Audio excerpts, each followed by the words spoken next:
standing by.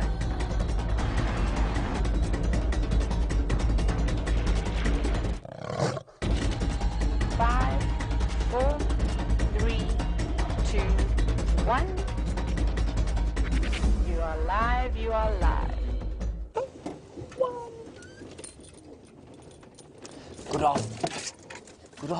Good afternoon, everybody. We've just come to the hyena den. I was trying to get here before you joined us, and so I drove a little carelessly in here. There is the hyena mum. And I'm hoping she's going to bring her babies out. Now, you are on a live safari here in the middle of the Kruger National Park, well, actually the western fringes thereof. We're in a little place called Djuma, which is a small piece of a slightly larger piece of a collection of private farms called the Sabi Sand, all part of the Greater Limpopo Transfrontier Park. And if you're watching us for the first time, you heard me correctly, live. All the way from Africa. It's wonderful to have you with us. You can talk to us at any stage, hashtag SafariLive, or questions at wildearth.tv if you're on the email. No phone calls. The Postal Service of South Africa has now been on strike for nigh on 2 years, so don't bother to send us any letters.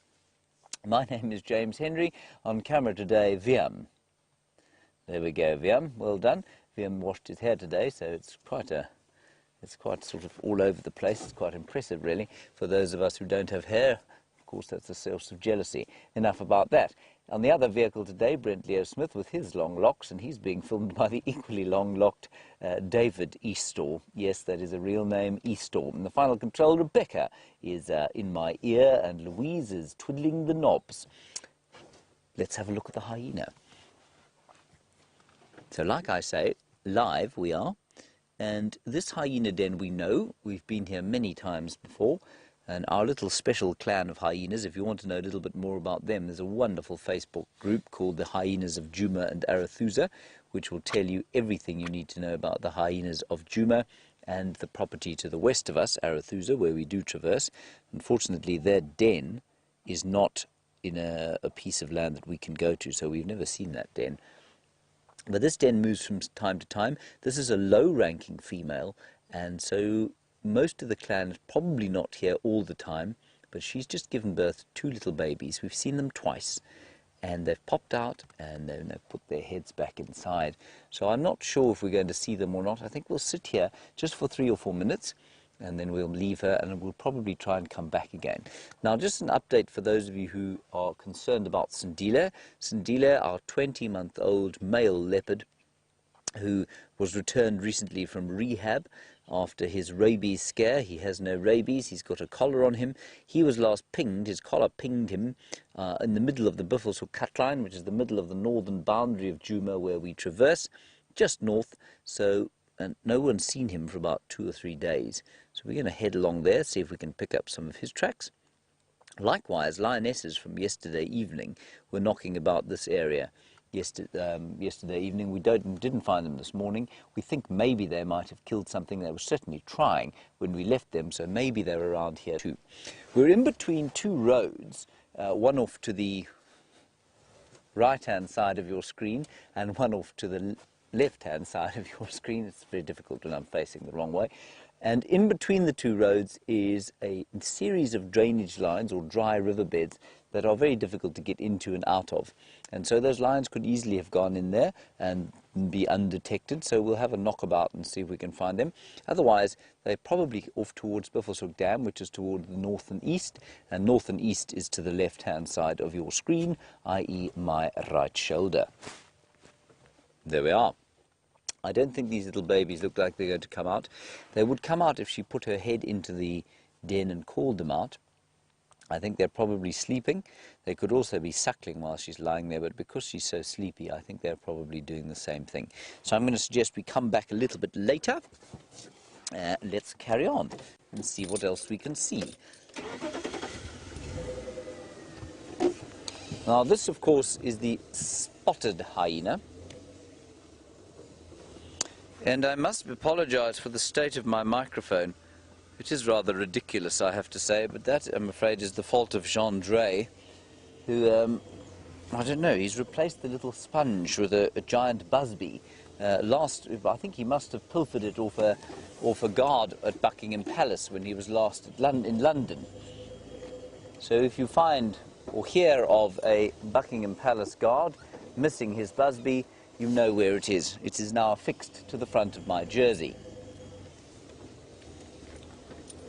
But at least my sound is wind-free, isn't it? Other than the wind coming out of my voice, of course. Not so, Via? Crystal clear, crystalline, marvellous, excellent.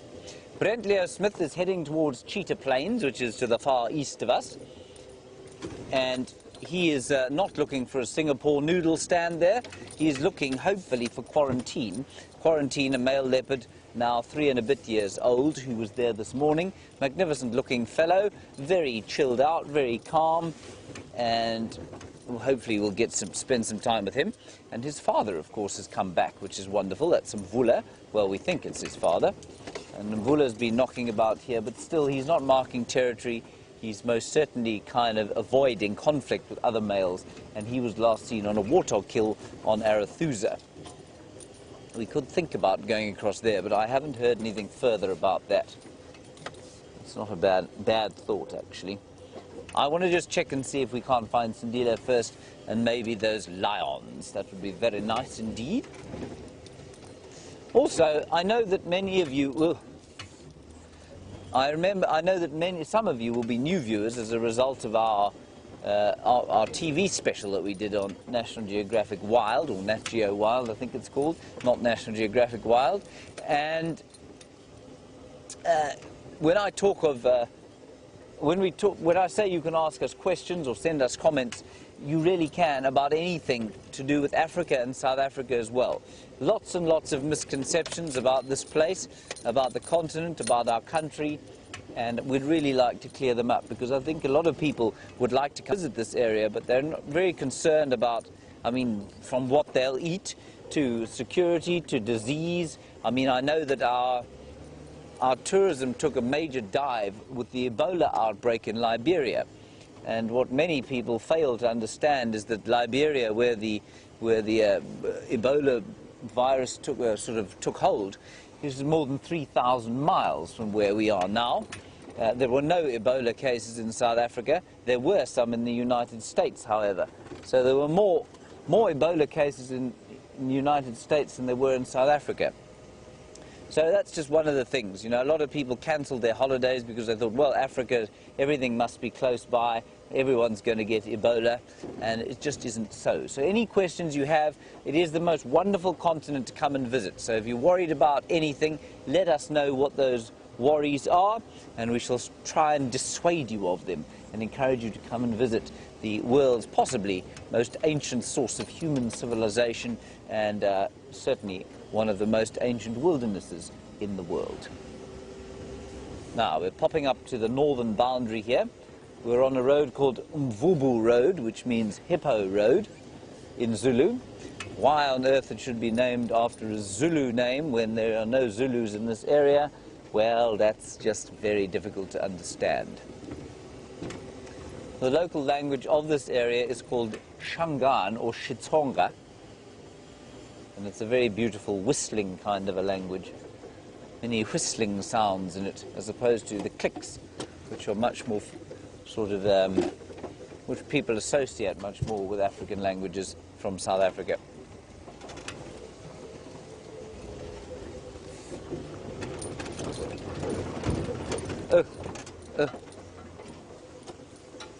Thank you, Andrea. Nice question from you about malaria. Is malaria a concern? Well, Andrea, malaria does occur in the Kruger National Park, absolutely. Have I ever had it? No. How long have I lived here? About 12 years, never had it here. Do people sometimes get it? Yes, very odd cases. VMP Ariel's down, I'm afraid. Yes. So it is a concern for some. I mean, Brent, who's had malaria 28 times, has never caught it from here. I mean, he walks past a mosquito, and if it's got malaria, he will get it. And so it's really a pretty low-risk area.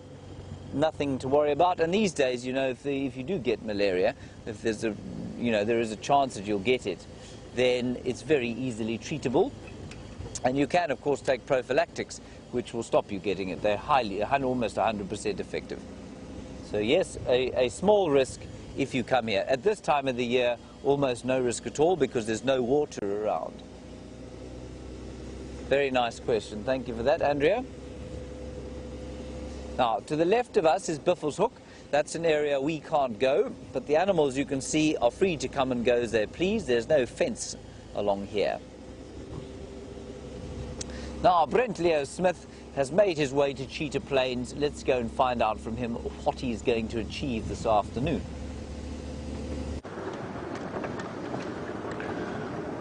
Oh, hi, I'm Brent. Welcome to Safari Live. I've got Dangerous Dave, part of the long-haired duo for the afternoon on Wendy. And of course, on the Sunrise Safari, we saw a favorite leopard of a lot of ours, the quarantine young male. So now I'm really hoping he hasn't moved too far and we're going to be able to find him again on the Sunset Safari. I'm worried that elephants might have chased him from his termite mound. So we're going to start looking very carefully for tracks.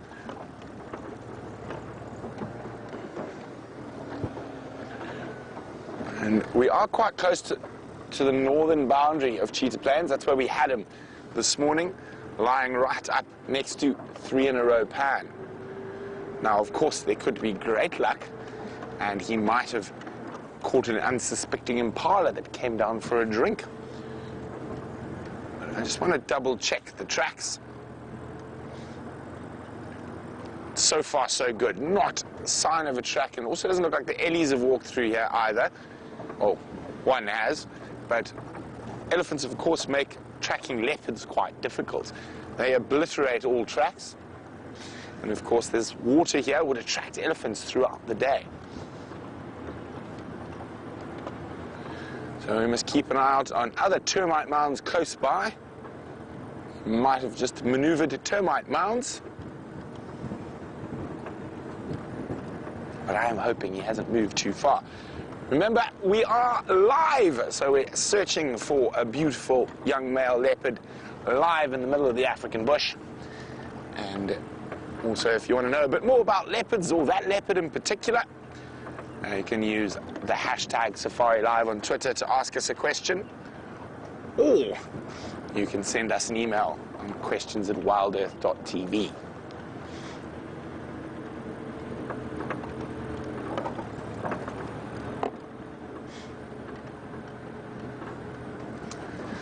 Hi, Aaron. Aaron says we're certainly not short on leopard sightings at the moment. May we have a recap? Of course you may. So let's... Friday. Let's start on Saturday. Well, what are we on now? Wednesday. Yes, I think that's a big enough period. Saturday produced both Sindila, Shadow, and Shadow's cub, as well as Mvula. And Sunday was Sindila. Monday, no leopards on Monday. Tuesday, no, Monday, I think Mvula in the morning. Monday, Mvula in the morning. And in the afternoon. And then Tuesday, had Karula's little cubs. And today, Wednesday, we've had Quarantine, who is not on top of his termite mound. So I'm probably going to have to do, and there have been quite a few elephants. I'm just going to have a quick look around. We're going to move down there and check on other termite mounds in the area. He is fond of a good termite mound, young Quarantine. Now, hopefully we'll be able to see his tracks. They haven't all been obliterated by Ellies. So he was atop of this termite mound this morning.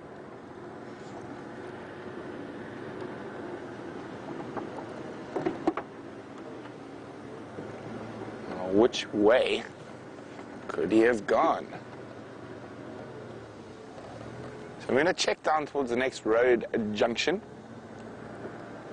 And if we've got nothing there, then I'll come back and maybe take a walk around the termite mound. Just want to make sure he hasn't headed off to the west. It doesn't look like it so far.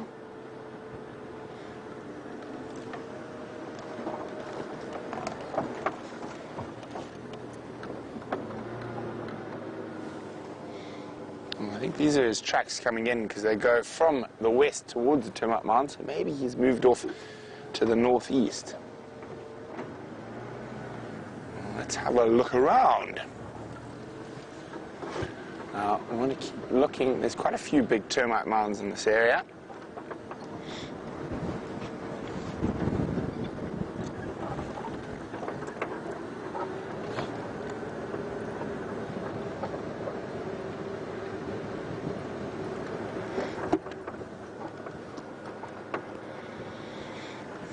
Now, we're the first people out on Cheetah Plains, the Sunset Safari, so hoping to be on those tracks as quick as possible. So he doesn't come out here, and he was probably waiting for one of these little guys to pop out while he was sitting on top of that termite mound.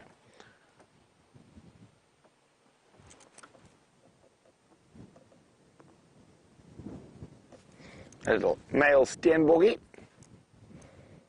And there's the female. So I was wondering if maybe during the day he might have caught one of the pair we see here regularly, but it looks like they're both fit and well. So let's carry on. Now, hello, Julia. Julia in Houston is wondering if I've ever been to the Selous Game Reserve. I, in fact, lived there for quite a few years, Julia. I used to run a 300,000-acre concession in the southern Selous, where we used to do big game walking safaris. So I've spent a lot of time in the Selous. I think the longest period I spent without leaving was about 9 months.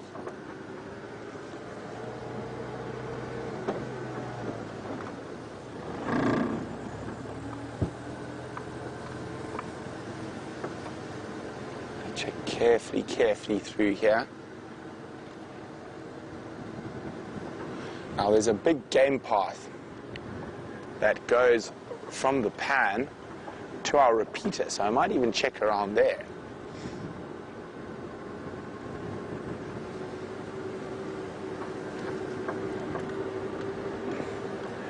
So I was based in the Selous on the junction of the Lukula and Lowego rivers. And we actually built up those camps from scratch, put in roads. We took over a hunting area and turned it into a big game walking safari area. Very, very beautiful part of the world. Lots and lots of wild dogs. So, of course, I was quite happy. And I even got a Swahili nickname while I lived there, which was Mbamwitu, which is wild dog, because apparently I could get as excited as a wild dog according to the guys I worked with there. But on that note, let's go see what Commander Bond is up to.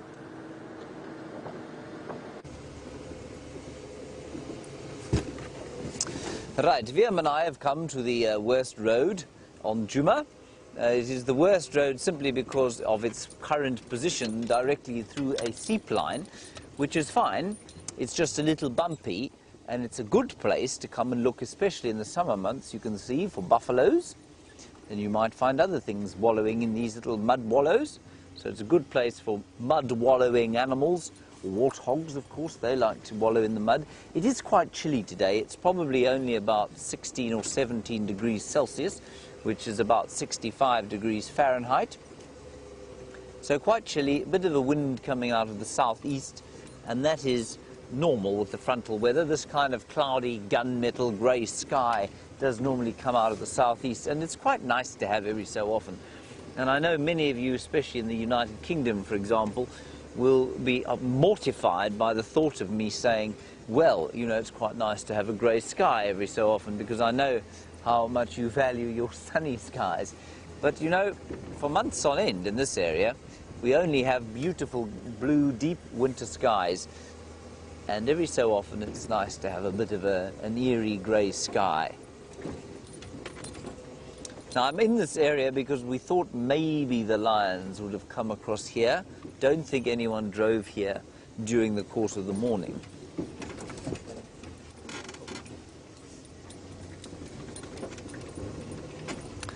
Hello, Sandy. I'd love to know which news report it was that said Africa has a major problem with the Zika virus, which is a mosquito-borne virus as far as I'm aware. No, Sandy, I've not heard one report of Africa having the Zika virus. I'm sure that there are one or two places. Remember, you can fit the continental United States into Africa 3 times. So that means that Africa is 5,000 miles long from top to bottom. The United States is about, I think it's about 2,000 miles from end to end. And the area is 3 times less than the area of Africa. So yes, there could be Zika virus in some places in Africa, I suppose. I haven't heard of any, and there is certainly no evidence of the Zika virus in South Africa, certainly not an outbreak of it here in South Africa. So no, I would say absolutely not. I'd love to know which newscast that was, and I'd love to know which part of Africa they were talking about. And that's exactly the kind of question that we need, Sandy. That's great. Thank you very much for it, because I do think even news broadcasts, which of course we know that the media is designed around selling these days rather than the business of giving truth. And so if they can make a slightly panicked statement about Africa, well, you know, it'll get people watching.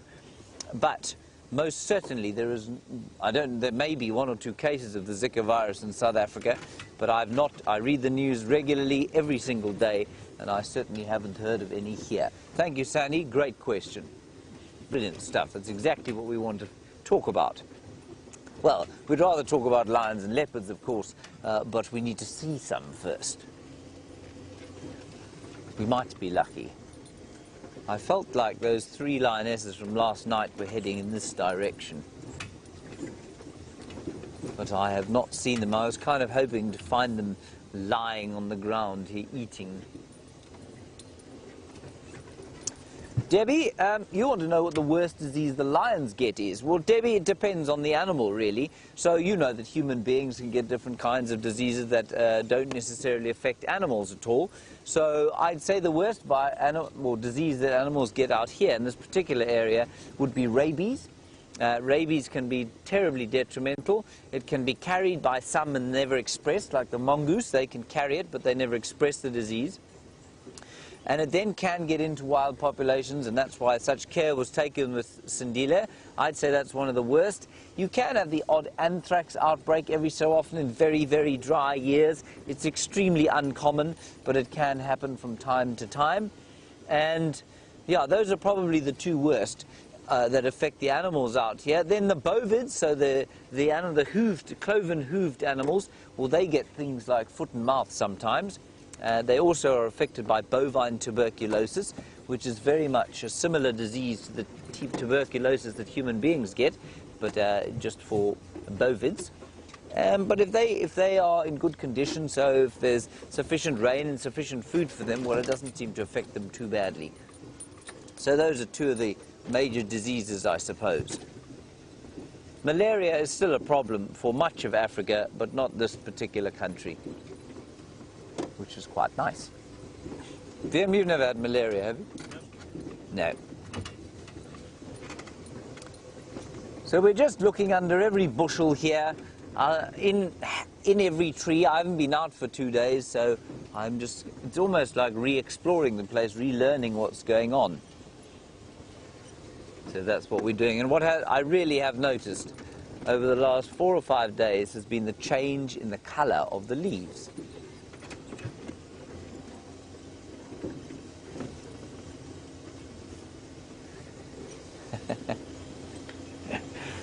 It's a lovely question from Gracie, aged 8. Gracie, you say some guy who fell out of a tree. I think you're talking about Steph. Steph fell out of a tree, and you say that he told you, I like to climb trees to use the telephone. Yes, well, I do. I have to. We don't have much signal, much network coverage here, Gracie. So if I want to make a phone call to my mum and dad, then I have to climb a tree. And I sit up the tree and I talk to my family from there. That is very true, Gracie. But I do like to climb trees, you know that. Thankfully, I haven't fallen out of any of them recently. Brent and Steph have both fallen out of one recently, so I've no doubt it will be my turn soon, but hopefully I won't fall out of a tree. Thank you for that, Gracie. So like I was saying, the last 3 or 4 days, these colours, these golden colours of the winter, and you can see them out in the distance there, are starting to take over. That really is recent. It's within the last week. I'm sure it's been happening slowly, but I think it's happened as the solstice has happened. Of course, we're going back towards summer now, aren't we, Viam? Yes, we've had the winter solstice. Yes, late winter. Yes, we do have a late winter. I have to agree with you. I think July will be our coldest month. August will be coming out of it. Then we'll get hit definitely in September by a big cold snap. And then it'll be beastly hot again for months on end. Liam, have you seen a mammal yet? No, this seems to be a recurring theme since our TV shows with me. We did see 2 buffalo and some nyala before we came live, and a bushbuck, and we thought, nah, we'll find something. We'll find something bigger, closer to Buffelshoek Dam. Yeah, we did find something bigger. We found a broken down piece of earth-moving equipment.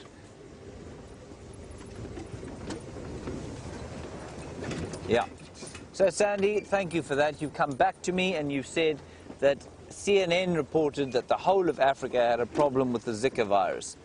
I can categorically tell you that CNN is stretching the truth quite substantially there. There is a mammal, a little nyala and her calf. So, Sandy, I wouldn't worry about it. I think the chances of you contracting the Zika virus here are smaller than the chance of you contracting it in the United States. Look at that little thing. That looks like a bit of a cut there, doesn't it, Viam? May have been set upon by a predator at some stage. But she's got through it. Very small, very sweet. Looks just like a sort of Bambi, I suppose.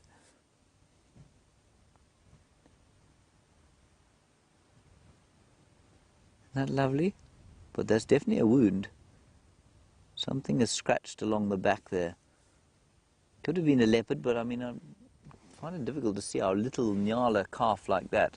I mean, that nyala calf probably weighs, I don't know, 20 kilos, 40 pounds, 44 pounds. I find it difficult to believe that whatever leopard made that mark wouldn't have caught her. There would have been something smaller, like a caracal, I suppose. Or just, you know what else it could have been? Could well have been running away from something, scratched or ran past a sharp tree or twig and scratched herself on the side. It could really have been that. Let's just have one last look there, and then we'll carry on towards Buffelshoek. We must milk the sighting for everything it's got, Viam, given my luck of late. Oh, no. All right, on we go.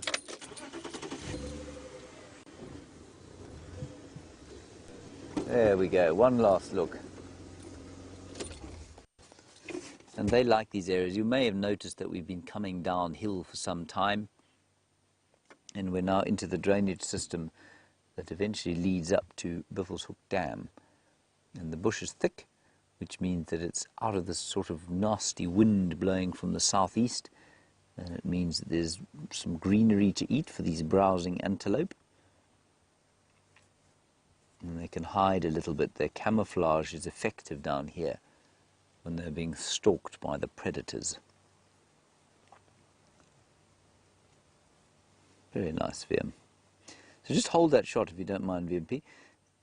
That's the kind of view, that's the sort of distance we've got. She is about three times the size as the little calf there. So she's probably 60 or 70 kilograms, which is about 160 pounds.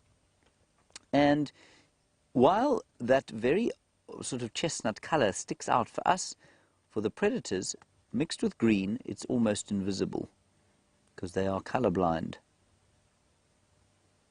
And they see in shades of red and green.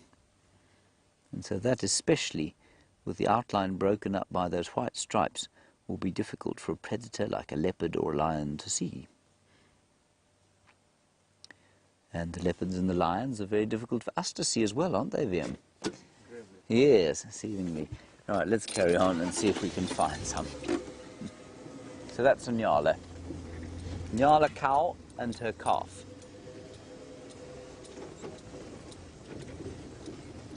Let's ease our way through here. Checking under the bushes, over the bushes, on the termite mounds. I hate to think, I tell you, when I think about the number of kilometers I've driven around game reserves, I hate to think of the number of leopards I must have gone past just by, you know, not looking under that bush while I was looking under that bush on the right-hand side. But they just do find it so very easy to hide away.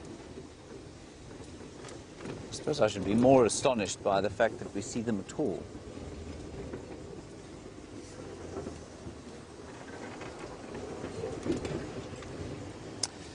Hello, Roger in Florida. Nice to hear from you. My uncle's name is Roger. I'm going to assume you're not him because he lives in Cape Town. Roger, the Djuma private game reserve, you want to know how big it is in miles. Well, it is in acres, 3,000 acres. Now, I don't know what that is mile by mile. I suppose I could probably work it out for you. 3,000 acres.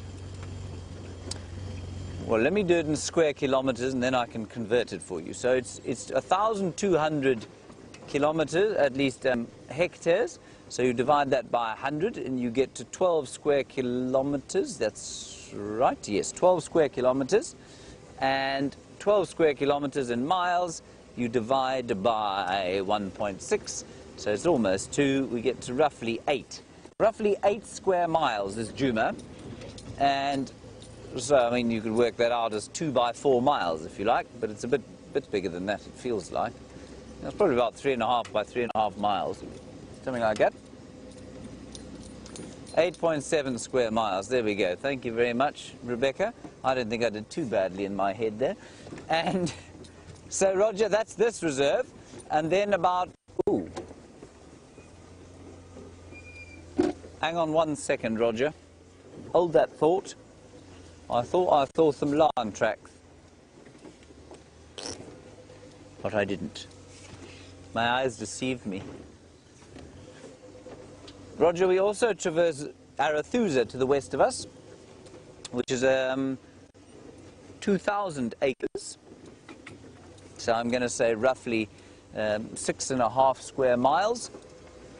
And then Cheetah Plains, where Brent is, which is about half the size of that, and so that's about 4.35 square miles. Let's head straight back across to Brent on Cheetah Plains.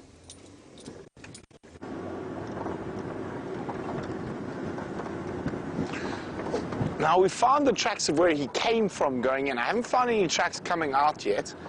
So I just want to have a quick look at the Cheetah Plains pan, the only other bit of water.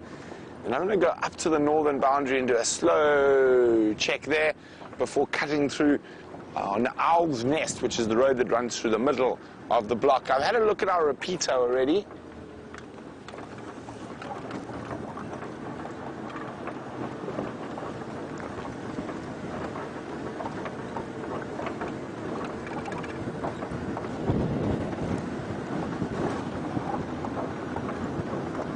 So we're about to arrive out in the open. Let's have a look if we can see anything from here.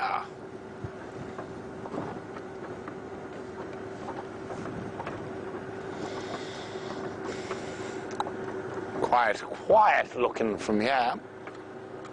See if there are any tracks.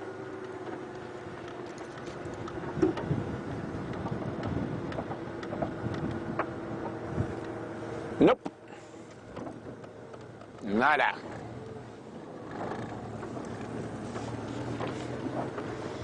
Okay, let's carry on.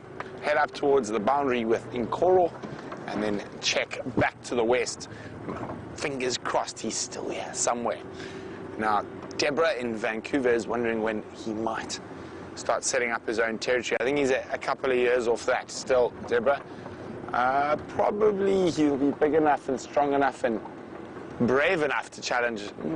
Earliest I've heard of is about 5, normally closer to 6.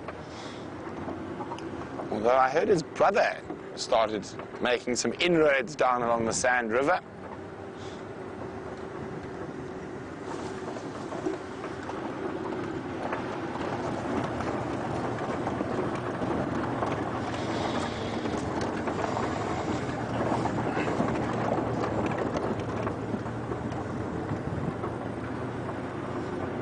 Okay, so we're gonna nearly up towards what they call Kalkol Open, and then we're gonna cut off to the west. Now, on cool days like this, a lot of the animals don't need to drink as much, and of course they're not losing a lot of their water to evaporation or to being hot, panting, so less need for drinking, especially things like buffalo and impala and zebra. And it hasn't got warm today at all. It stayed pretty chilly all day.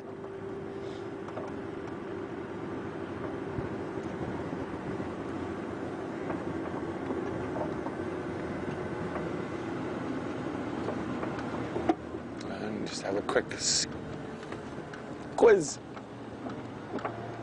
across this open area. Nothing here as well. Now we're going to have to check really, really carefully for tracks along this road. It's been very windy today, so that does make the tracks a little bit harder to spot. There's also nice light. And those creatures also make it difficult to track when they walk over them. And there are some creatures up ahead. Looks like a big herd of buffalo.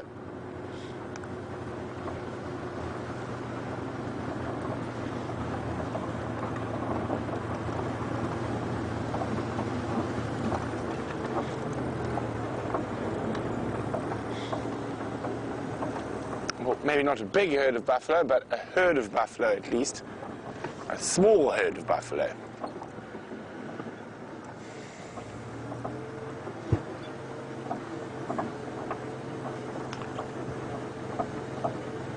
Oh, got a fancy hat. That female, she's broken both her sets of horns.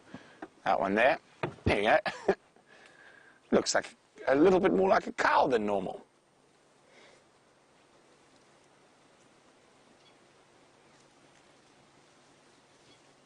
Now, oh, there's a bit of an altercation. That one was chasing another. Now, they're not going to be particularly happy with this weather. Windy, and it's a bad time to be a buffalo, especially if there are lions about. I don't think there are any lions too close to this lot, but they're going to be extra nervous today.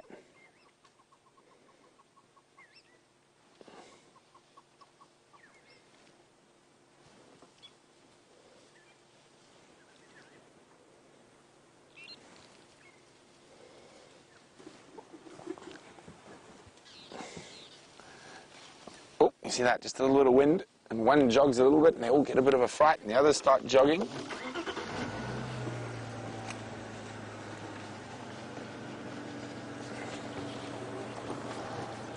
Hey, flows.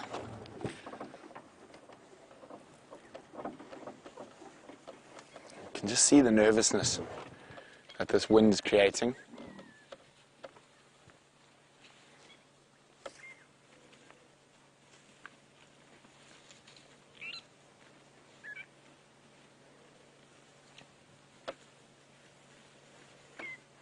Now, landing across our northern boundary. Now, they've stopped to feed in a seep line. You can see the seep line has still got quite a bit of grass, and even though it looks like it's quite dry and dead, they will be able to get quite a bit of sustenance from it. As there will be some green parts down at the base.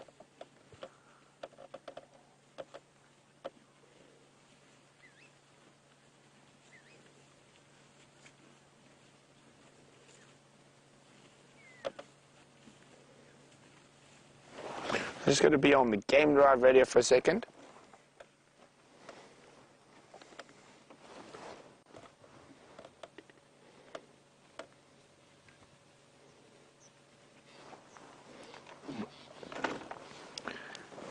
Afternoon, Andrew. There's also a small clump of nyari They've just crossed into Nkoro to the west of Kalko Open.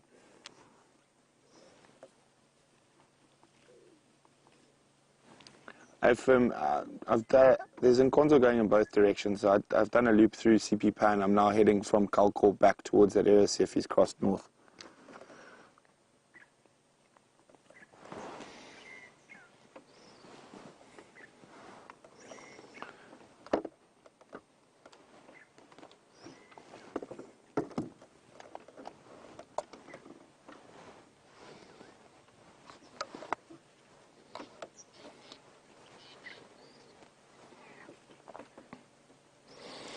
So, Zelda, hi, Zelda's in Montreal, and she's wondering, is there really going to be a cull of buffalo and hippo in the Kruger Park due to the drought? And they haven't made a definite decision yet, but it's a strong possibility.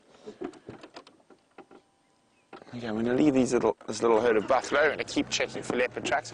So there hasn't been a definite decision yet, Zelda, but it's looking quite probable that there will be a large cull of buffalo and hippo in the Kruger.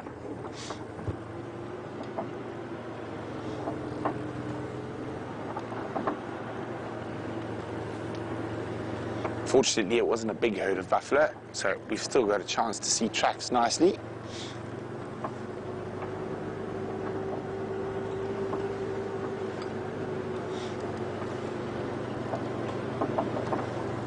The wind does make seeing tracks quite difficult, but we're just going to go very slowly.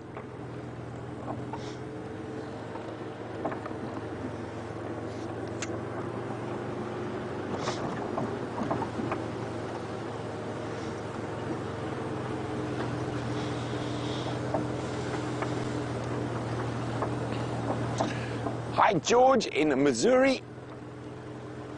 George would like to know, would the buffalo, who doesn't have the horns, be more likely to be killed by a predator? Not really, George. In a herd situation like that, the oldest or the youngest are the most likely to be eaten. And she looked like she was middle of the road, maybe a little bit on the old side, but wasn't showing any sign of a lack of condition. And also, quite often in those herd scenarios, the herd will come back and help defend the buffalo that's been caught.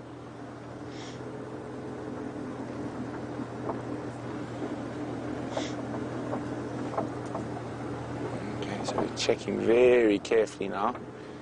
Not only are we looking at the roads, I'm still checking the termite mounds.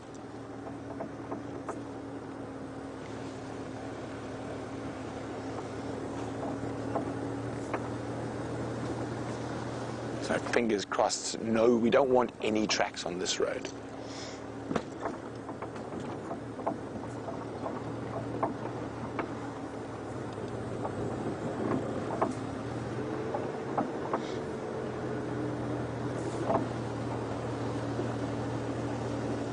Now, it's been cool all day, so he could have actually moved quite far, but normally young male leopards like that, he might not have moved too far.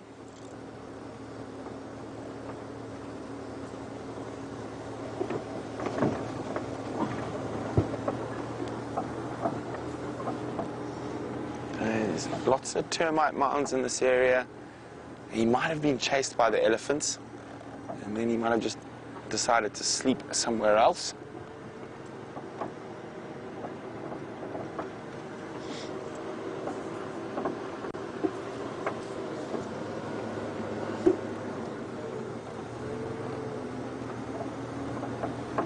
Okay.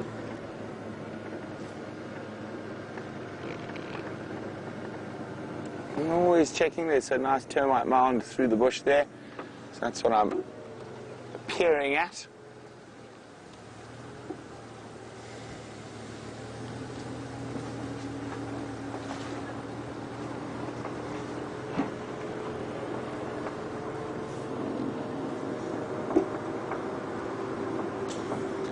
Now, every now and then we get a new viewer who would like to know, is this show really real? And Amabel, hi, it is, and we're live. So welcome to SafariLIVE, Amabel. And this is real. We are live in the African bush. At the moment, I'm looking for a male leopard that I saw on a live drive this morning. And he has moved off, so I've got to do some tracking. So I'm looking for his footprints at the moment.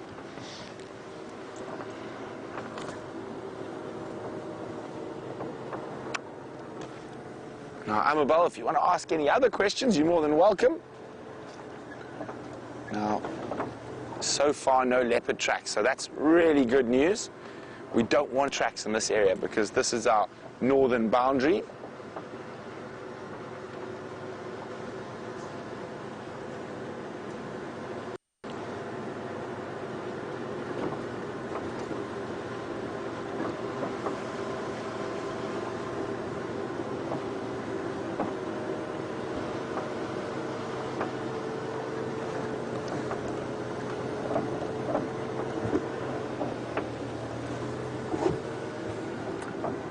Hi, Molly.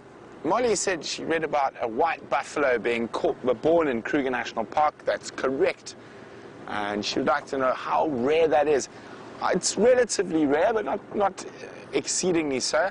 And Molly would also like to know what causes it.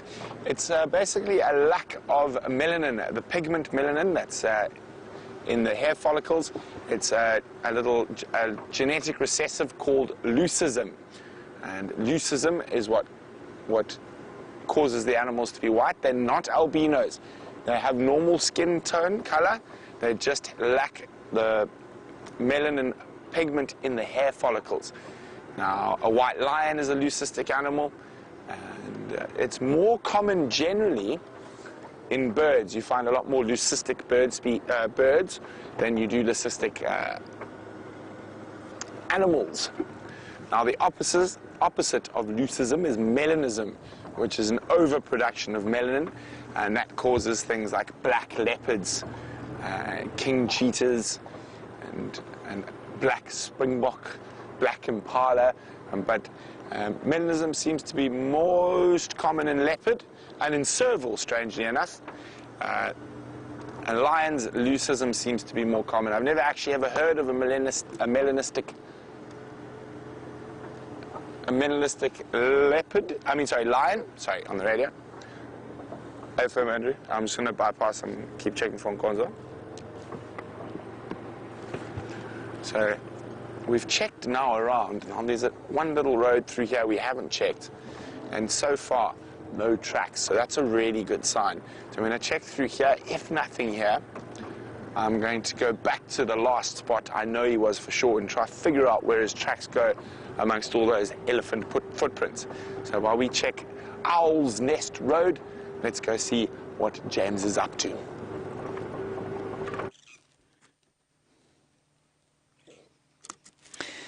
Well, James and VM have failed to find any kind of animal life, everyone, but we have got a remarkable view. So I was just mentioning how the trees had changed colour, and you can see there how they have.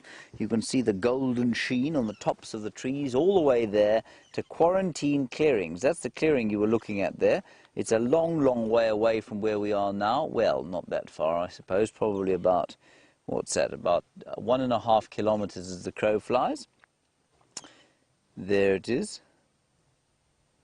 I think that's remarkable. Are there any animals there, Vim? Can't see any. Can't see any animals there on Quarantine Clearings. I think that's fantastic. And just look at the grey and gold. Those are the colours of the African winter. Certainly the southern African winter. I think that's stunning. And then over above them, well, that's where Rebecca and Louise are sitting now, underneath that tower. And in the way in the distance, you can see the Drakensberg Mountains. I think that's rather special. Well done, Liam. Delightful. Good job. On we go.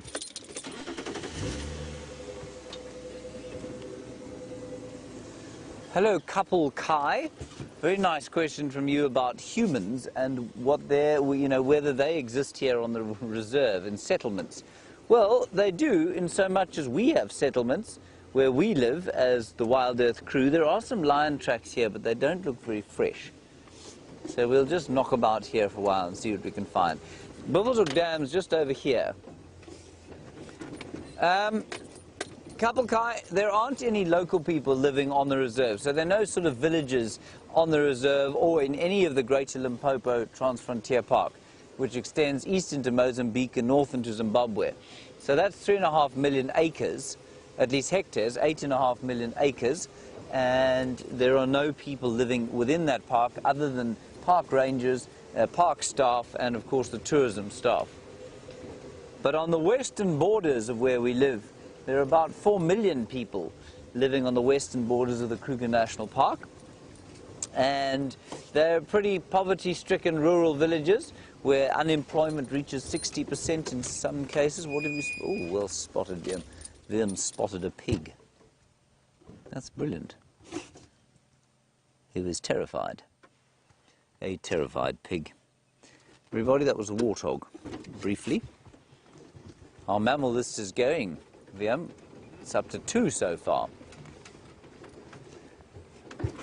Right, so plenty and plenty of people living on the borders of the park, but none inside the park.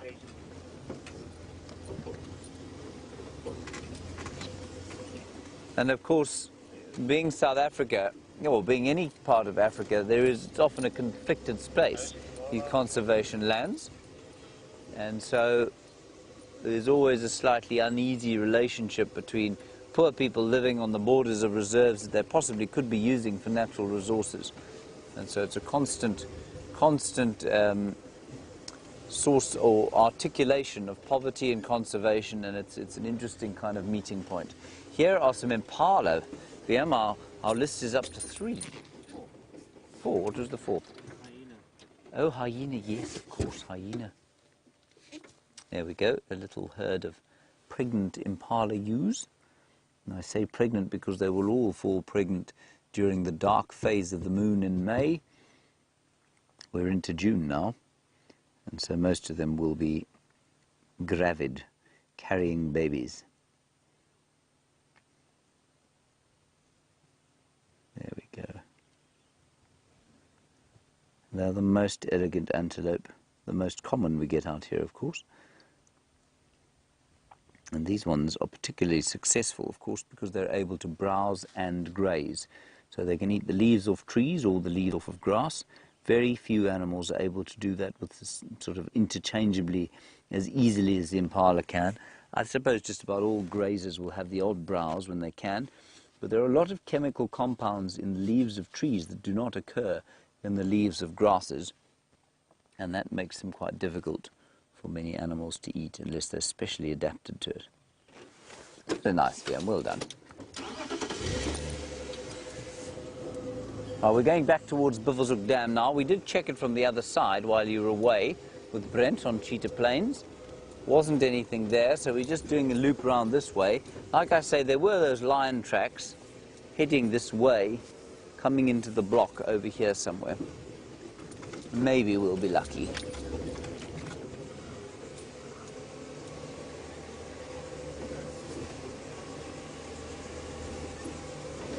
I just can't get over how the vegetation has changed in the last week. I really think it's quite remarkable. That's the 3rd flock of babblers oh, don't go away. Have you got them still, Liam?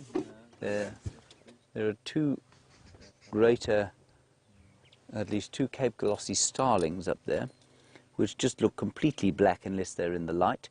They're actually iridescent purple and blue and green and turquoise, and that bright orange eye. Singing to you. There we go.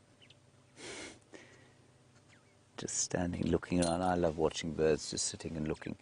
Now, you may have heard the babblers going, kek, kek, kek, kek, kek. Let's go a little bit, oh, you know what else there is? There's a red-billed woodhoopoo. Oh, there's a babbler. There's an arrow-marked babbler, everybody. That's a brilliant shot. Well done. That is the arrow-marked babbler. That is 2 arrow-marked babblers. They live in a flock. And they're called arrow-marked, of course, because they have little arrow-shaped markings. There we go. I've moved forward a bit. Look at the beautiful red around their eyes when one of them deigns to look at us. Backwards, do you think?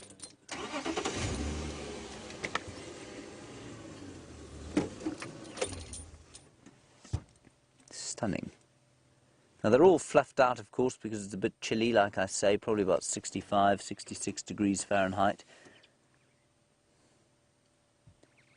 Which isn't very cold, but this wind does drop the temperature somewhat. They're sitting in a marula tree. Very nice. Peaceful. And they live in a flock, and their little flock will sort of, if I'm not mistaken, I'm just going to check this up quickly, their little flock is, they're communal breeders, so there'll be sort of a dominant breeding pair within the group, and the rest will probably be offspring from a previous clutch, and they'll help raise the sort of next clutch, and then go off and start their own flock.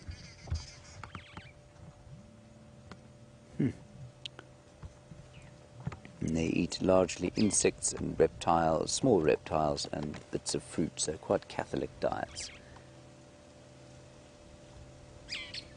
You have to be able to, if you're going to survive here during the winter, or any bird that overwinters anywhere, it's got to have a fairly sort of unfussy diet, because you can't eat fruit only in the wintertime. There isn't any. You can't only eat insects because there aren't that many, and then you can't only eat seeds because there aren't that many either. So you've got to have a very kind of Catholic diet. And I often wonder how on earth these birds get through the winters, given how little there is by way of insect, fruit, and seed. Many zebra tracks, but no more lions seem to have come down this particular area. More down here. I'm going to drive a little bit faster to get to the dam, and then we'll see. We'll also see progress of the excavations. Oh, there's a diker running across the road, terrified. What was it terrified of, Liam? It certainly startled a Franklin as it went. And the Franklin went, "What, what?" No, obviously not. Is she speaking? What does she say? Oh, hang on, Rebecca. I don't know why it's not working. Try now. Oh, gosh. There we go. I'm here, Rebecca. I'm here.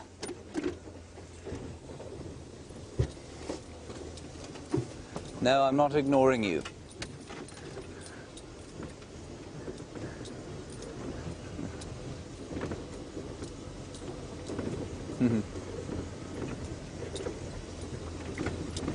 Cindy, a lovely, lovely one from you. You said, do squirrels gather nuts here for the winter time, or is it not necessary because there's no snow?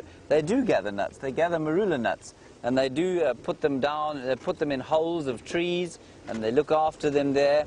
And so, yes, they absolutely keep caches of food, exactly the same as squirrels do in Europe and in America. Thank you, Cindy. I've never found a cache, but I've seen squirrels putting them away. You know, running with 3 or 4 of them and then stashing them in a tree and then disappearing off again. Let's just go around to the front of the dam. You can see it's getting very large indeed, and when the rains come, we'll be able to do water sports, I imagine. What do you think, Vim? Do you think we'll be able to ski here? Oh, yeah, perhaps we'll have boat safaris. I'm going to go and look down here. Very nice. Vim has spotted another bird, a grey go-away bird, which I think they always look slightly surprised and depressed by life.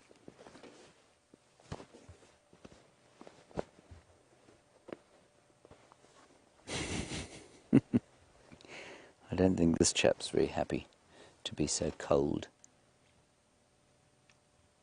They're also not that happy, of course, because they are by far the least colourful of their family. Let me show you quickly. L for Luri. They used to be called Luris. And of course one of their kin made it onto the cover of this book. There it is there. That's a Luri too. Let me show you the rest of them. They're all spectacularly coloured. But for the little humble grey Luri or go-away bird, there he is. There's the Neisner one. There's the purple-crested, which you'll find in this region, just down on the rivers. And there, I would love to see that. That's called a Ross's Turrico. Isn't he beautiful? Certainly makes our little humble go-away birds seem a little, well, drab. Don't you think, Fiam? I like them. You like them? Yes, well, you're a kind fellow. Let's go down this way, just to check if those lions aren't lying up. They often do like to lie up at the north of the dam, but they have been doing some work here today, so I'm not sure if they'll be here. By they, I don't mean the lions, of course.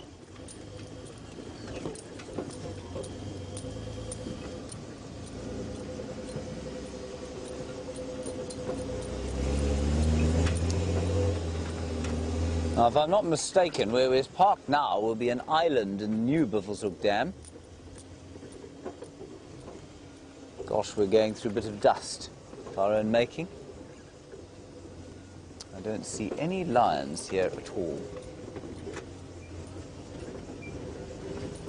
Niggy's lions. Think we'll make it up the side there, Viam? Think we'll have to ramp? Hold on, everybody. Viam says we'll need speed. Woo! Wasn't that fun? I really did find that quite fun. Dune driving. Yes, dune driving. Yeah, a little easier though, because the sand's a bit harder. So now we can drive straight across the wall at Buffelshoek Dam, which we couldn't do before.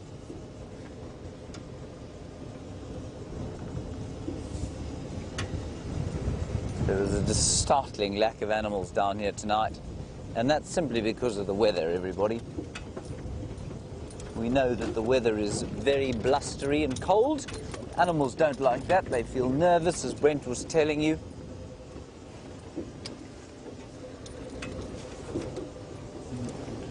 I don't know if she's... You must just tell me if she speaks, okay? I don't want to incur her wrath.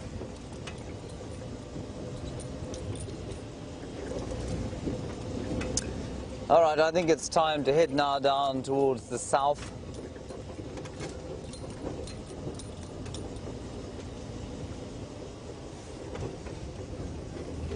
Hello, Aqua. A nice conservation question from you.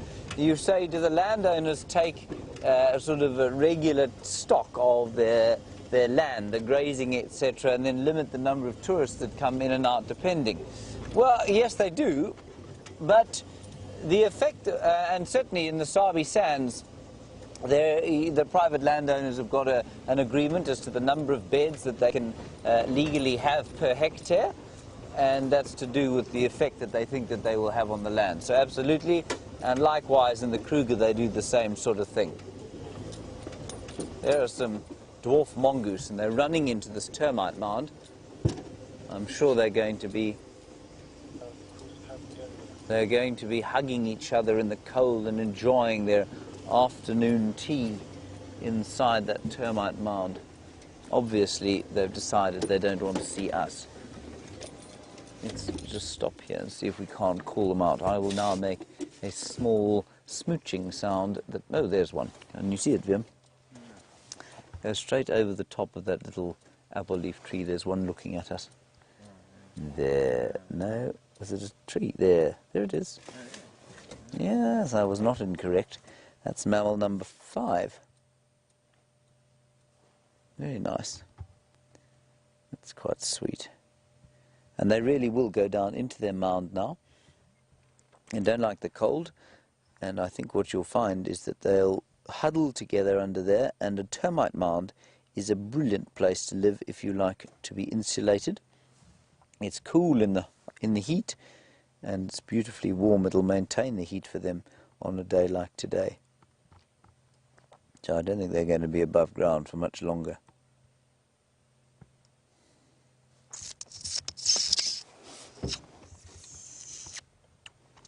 This is the noise you have to make if you want them to come out.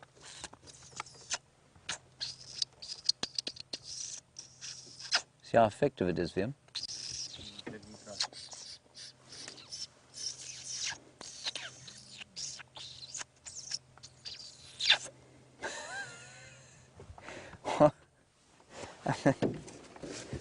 That's utterly hopeless. Sorry about that. Right, on we go. How deeply embarrassing.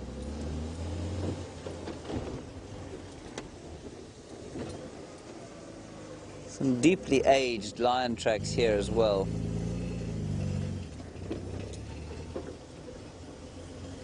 I'm terrified I'm going to keep missing her, but no, I can hear her still.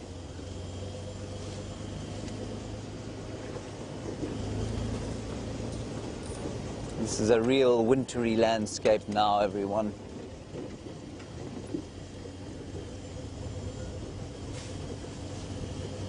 Jackie, you want to know what a lion den consists of. Well, it depends on the lions, really. You know, if they're very wealthy, they'll have a kitchen, 3 or 4 bedrooms, you know, 2 or 3 entertainment areas, a good veranda, a flat-screen television, and high-end entertainment system.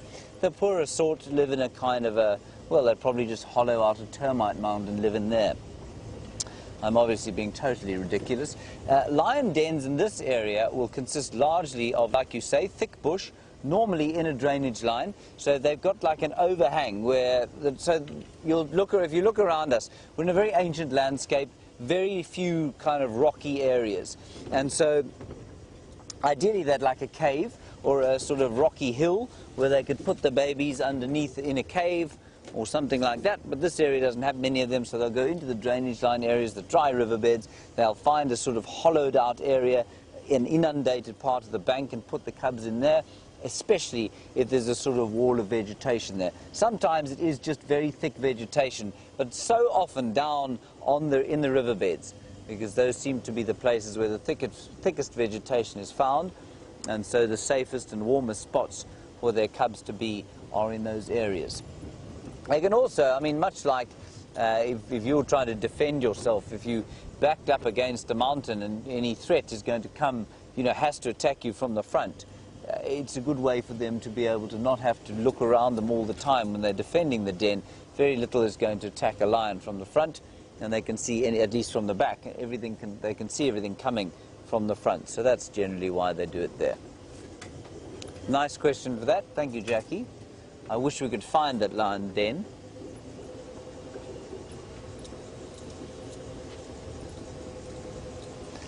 Now, Debbie, you're wanting to know how many of the Nkuhuma lionesses, our favourite lionesses, our sort of mainstay of lion viewing, have given birth so far.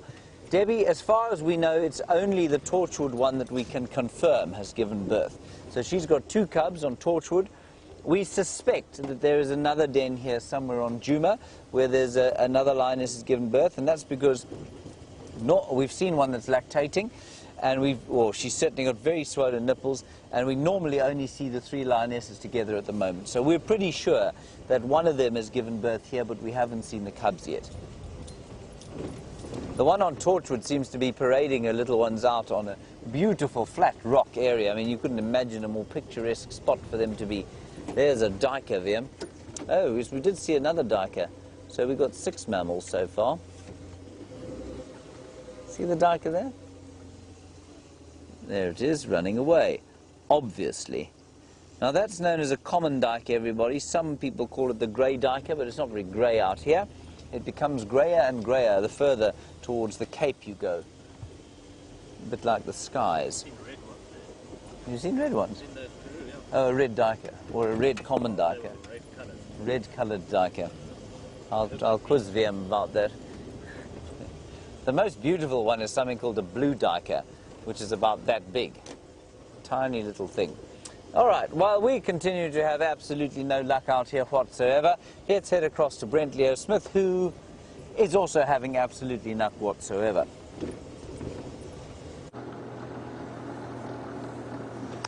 So luck doesn't seem to be working too well right this very moment.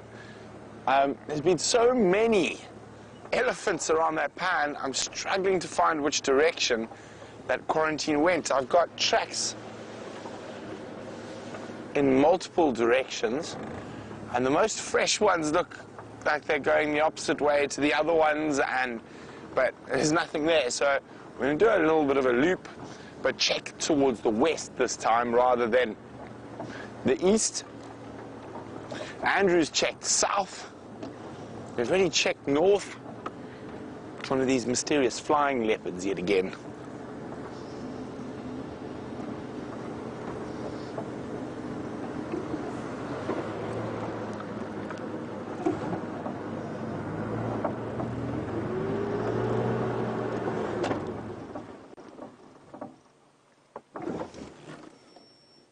Can you hear a little chin spot batis alarm calling? They often alarm call at anything, so you never know. Right next to that termite mound, which is always a good spot, especially for quarantine. He really loves a good termite mound.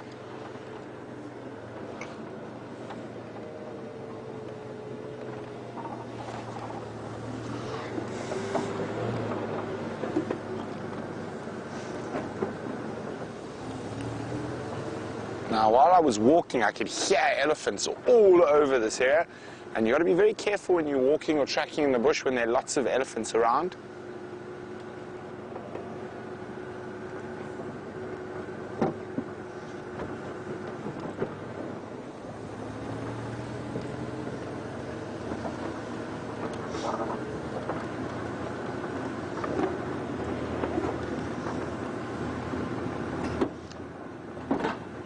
We almost wish it was really hot today, then he probably wouldn't have moved at all, or very far, at least.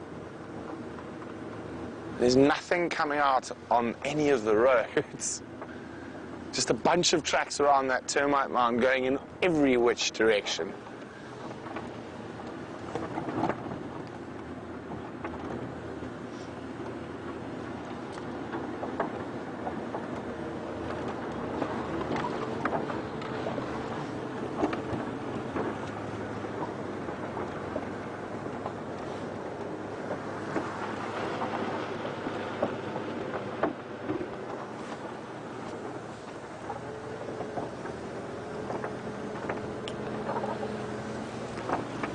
Another question from Julia Smith about the Selous Game Reserve. And Julia would like to know what are the differences between the Kruger and the Selous. Well, number one, the Selous is quite a lot bigger than even the Greater Transfrontier Park here. The Selous is about 5.4 million hectares, so 12, 13 million acres. Maybe actually even more than that, so sorry. And then that's not including the hunting concessions and stuff that surround it. So in total, you're probably looking at close on 6 or 7 million hectares. So 15, 16 million acres in total. But that's the first difference. The other difference is, of course, the bush is very, very different. So probably 90% of the Selous is Miombo woodland, Brachystegia woodland. So it doesn't have as high a carrying capacity as the Kruger. Now, it's got a lot more big river systems, the Rufiji, the Luego, the Rovuma, the Quilombero, and those rivers are much bigger than any of the rivers in the Kruger. So around those rivers is where you have most of your game viewing on the alluvial floodplains, and those areas are very, very productive. Also, you get some different species. So sable, for example, are quite common in the Selous. So are eland. You get a different type of wildebeest there called a Nyassa wildebeest. It's got a white chevron across its nose. And traditionally, or even today, most of the Selous south of the Rufiji River is designated hunting concessions. And of course there's no hunting in the Kruger.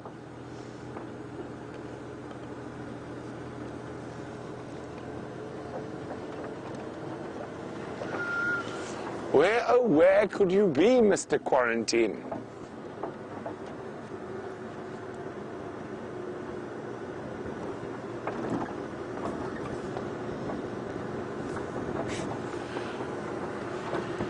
Hi, Arcadia. Arcadia is wondering, what is the difference between a regular reserve and a conservation reserve? I don't think there is a difference. Kruger is a regular reserve and it's used for conservation as well as tourism, and so is the Sabi Sands. I've never heard of a conservation reserve. There's sort of high conservation areas. Generally, when you refer to those areas, they normally have a very unique set of plant species or animal species that are endemic or endangered to that area. Sometimes, I think. So I'm trying to think. I can't really think of one offhand, but I think that I have heard that before.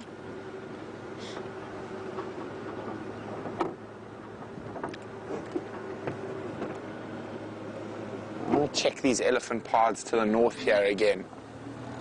I wonder if the elephants didn't just keep chasing him.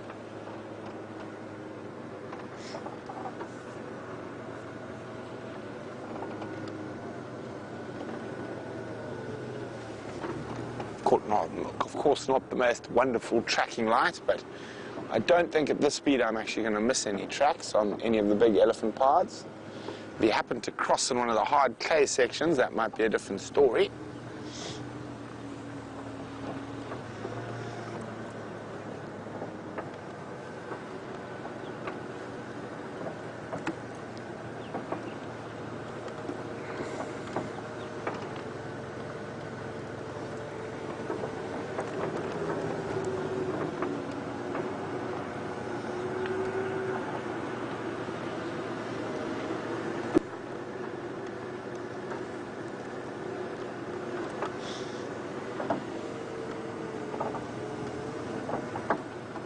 Hi, Becky Sleep. Becky Sleep would like to know, what animal that also occurs on Djuma have I followed or watched for the longest amount of years? Djuma, well, the Sabi Sands don't have any particularly different species, so I'd probably say all of them I've followed and watched: elephants, lion, leopard, wild dog, cheetah, impala, buffalo. For as long as I've been watching animals, I've been very lucky to live in areas that have all those animals. Now, I am flummoxed at the moment. I cannot figure out where this leopard has gone. So what I'm going to do is I'm going to go down to the Mala Mala boundary and maybe go have a look if we can find the cheetah. And who knows, maybe when we come back, he'll just be sitting on top of the same termite mound.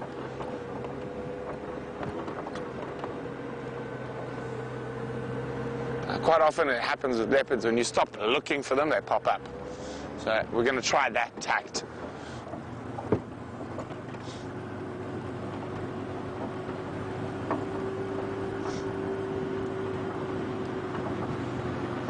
Just double checking some of those bigger trees there, making sure he hasn't popped an impala in a tree.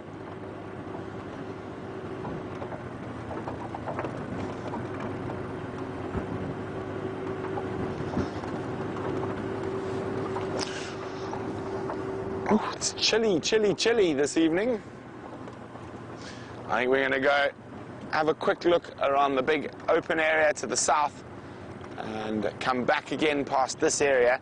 And then if we have no luck, I think we might start heading back for Djuma, because it's a long, cold drive from down in Cheetah Plains.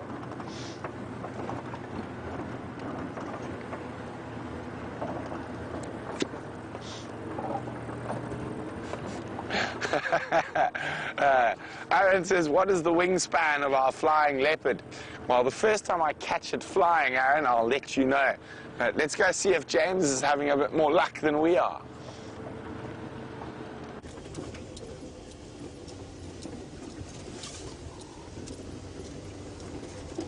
No.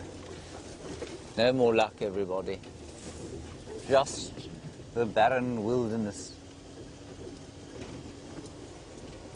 I must say, it's very brave of Brent to have decided that, having given up on leopards, he's now going to look for cheetah. I wish him all the best with that one. Okay, what we're going to do, we've given up on the lions, we're going to head down towards the south and see if the Queen hasn't come back across. And then we're going to head across to Arathusa and see if that Mvula sighting is still going. Because I think Rusty might be okay over there with some signal. So we'll just do a brief boat ride down to the south. See what we can see in the drainage here. Of course, this is where an animal might want to lie in the wind and cold. There is a buffalo kill on Buffelshoek, by the way. And so, were you visiting Vuyatela or Galago, you could be viewing there. Our signal doesn't cover that area at the moment. And there's they killed the buffalo apparently sometime in the middle of this day, which is fantastic. But the Torchwood Pride, so not our ladies.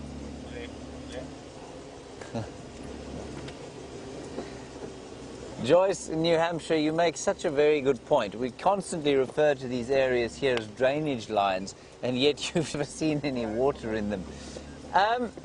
Joyce, they do flow every so often if there's a really big flood. And they'll flow for a couple of hours and then they stop flowing again. But what happens is, I imagine that they were created, most of these old drainage lines like this were probably created or probably thousands of years ago, you know. Before the advent of human settlement in the area, I think there would have been a lot more water flow, and I think there was probably a time when this was probably a much wetter area than it is now. So I think they would have flowed permanently back then. They would have cut these swathes down through here, but I don't think they were ever sort of permanent. With the one tree that turns a lovely pink colour during the winter, and that is the Tamboti tree. Very toxic. Stopping to listen to see if I can hear terrified animals, alarm calling at the great plethora of predators we're sure to find around the next corner. No, nothing. That's very beautiful, VM. I mean, for VM to be filming a leaf by choice. Desperate times. Desperate times. Like there's a dead one. Now, B. Wilson, another very nice question on the subject of animal movements. And in an area like this, will animals move out of the area when all these leaves, because that beautiful orange or pinky leaf will eventually turn brown and yellow and then fall to the floor, as all dead leaves do. What will the animals do when all the leaves go? B. Wilson, they can't migrate. There's no way that, well, I mean, they could, but there wouldn't be any real point, because everywhere in the area is experiencing the same winter, the same drought. They used to migrate towards the mountains for the winter time, so they'd go off towards the wetter areas on the slopes of the Drakensberg Mountains. They can't do that anymore because of human settlement in the area, so that's simply not possible. But they will tough it out and they'll be okay, most of them. The only reason that this particular dry season or winter is going to be tougher than it would normally is because we had a very poor rainy season. And because of that very poor rainy season, I think some animals really are going to suffer during this winter time. And I know that in the Kruger already, there are hippopotamus pods that are having a desperately tough time. I think the buffalo will probably be okay. They will, I mean, by the time the rains come, if the rains come, sort of October time, November, they will be wearing it. They'll be tough. They will be, you know, they would have experienced a tough time. They'll be looking pretty thin and bony. But they should be able to cope. They've coped with it for many, many, many centuries. Although you wouldn't say so, would you, right now? You'd say that everything had probably absconded and migrated away as fast as possible, leaving the odd straggler, 1 or 2 dwarf mongoose, 2 duiker, 1 nyala, and 1 or 2 impala, who didn't get the memo about the mass migration up this morning. And apparently my list is more impressive than Brent's at the moment. I'm very sorry for Brent then. Now, Kathy, you say, are we expecting rain with these dark clouds? No. We're certainly not rain that would count. We'd have maybe a few spits. There were a few spits of rain this morning, but nothing that would sort of wet the ground even. No, so these fronts generally come through, and by the time they've hit us from the Cape, they've lost all their water. And so if you take a map of South Africa and you look at the southwestern Cape, at Cape Town, these fronts hit the Cape, they get very wet there, they are a winter rainfall area. As it moves up the western Cape coast to the eastern Cape, it may or may not rain, but by the time it gets up into the Highveld or the highland areas of South Africa and then down into this area, it's all kind of rained out. They're all definitely summer rainfall areas and get very little rain during the winter, if any. I don't think we had any rain last year in winter at all. Rebecca, what was that? Click. Oh, there we go. Oh, Kim, how many countries are there in Africa? I think there are 48 countries in Africa, 48. I'm not going to try and list them all to you, but there are many, many. I think there are 48. South Africa, Zimbabwe, Zambia. No, I'm not going to try and list them all for you. We could try that. It's just, Rebecca will tell me how many there are. I'll see how many I can get for you.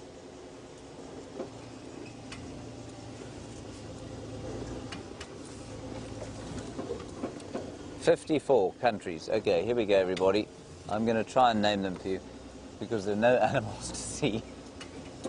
South Africa, obviously. Namibia, Botswana, Zambia, Mozambique, Zimbabwe, Angola, Democratic Republic of the Congo, Ethiopia, Somalia, Djibouti, Eritrea,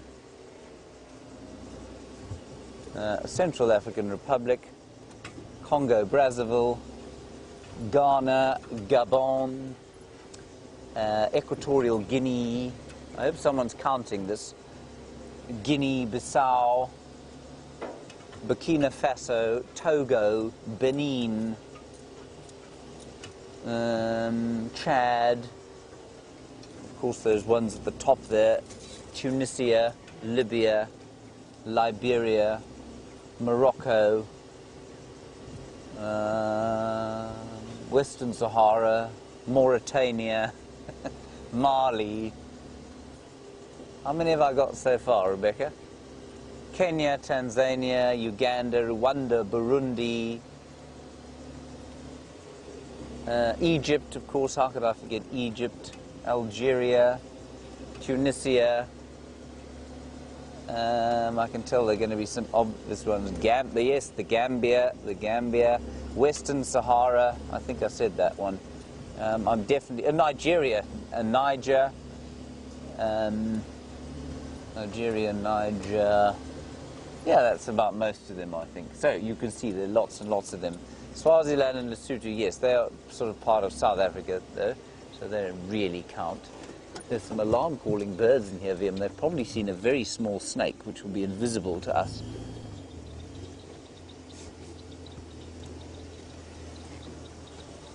Can you hear them shouting in there?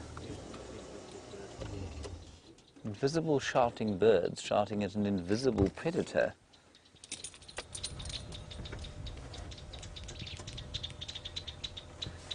Now, Roger, you're asking about poisonous or venomous snakes and constrictors. I'm going to answer that question while I stick my head over the top here, simply because these birds are alarm calling at something. So I'm going to do it very carefully. There are venomous snakes, remember, not poisonous. Venomous means that they can envenomate, they can bite you and make you sick, if you like. But poisonous means poisonous. And there aren't many snakes that are poisonous to eat. Constrictors, yes. The python, the South African rock python, and some of the grass snakes are also constrictors. I'm just going to look up here at what these birds are alarming at. I'm now going to be silent.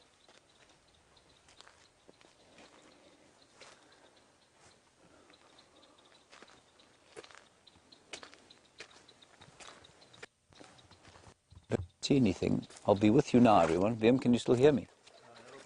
A little bit. They seem to be moving, these birds.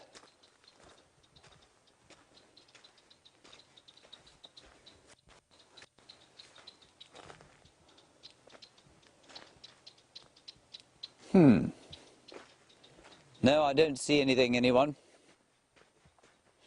Maybe a little snake. Maybe they're just having a contretemps of their own. A little fight. An in-flock crossness. I'm coming back, Liam. Do you see me?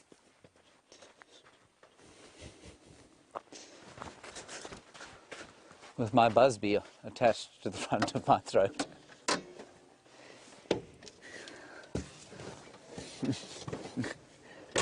Right, there we are.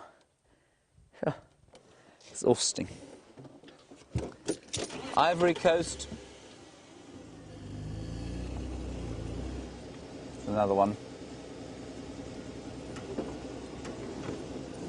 All of these very, very far away from us. Senegal. I nearly forgot Senegal. That's appalling. I remembered Egypt, yes. Sudan. North and south.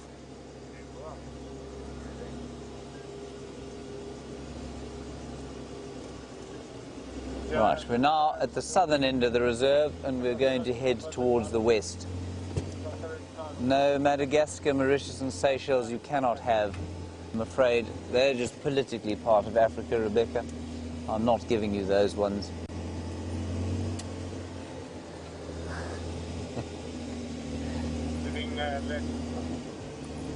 All right, this is the end of our little drive down the river. Then we'll turn west towards Arathusa now.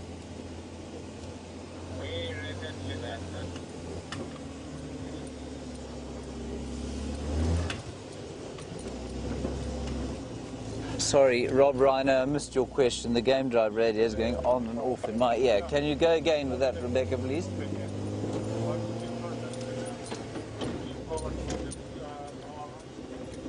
Oh, do go-away birds tell other creatures to go away, or are they announcing that they're going away? They do actually alarm call like that. They go, quack, quack. If they see something that is terrifying, then they will make an alarm call, and they flock together and sit above it and shout and make a big noise. Just give me 1 second here. It's a piece of grass that looks like a leopard head. Not even a piece of grass, it's a piece of bush. Not a leopard head at all, I'm afraid. Something like that, yes. Let's not embarrass ourselves any further.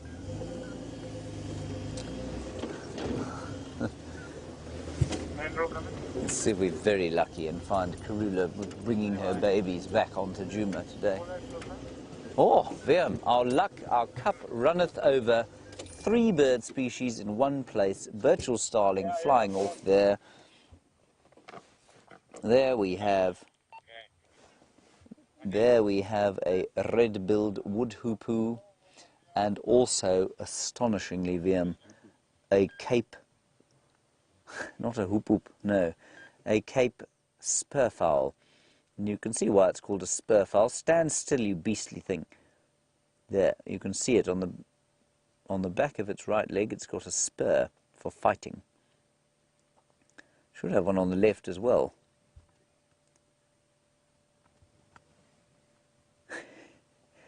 That's highlight of the day, yeah? See that spur? That's quite interesting. You don't often see it so obviously. I really thought they had one on each foot. I didn't know it was only on one, and that's for fighting. So much like chickens have got them, and certainly when they did cockfighting, terrible, terrible blight on human animal husbandry, I guess, they used a spur like that as well.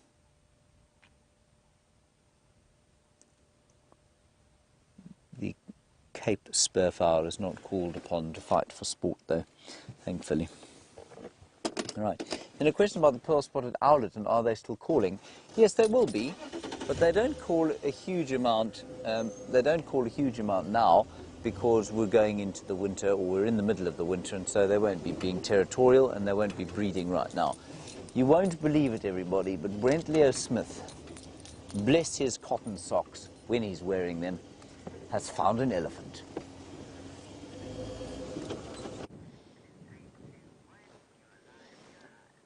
We've got 2 young bull elephants, the first thing we've seen in an age, but they're not very relaxed.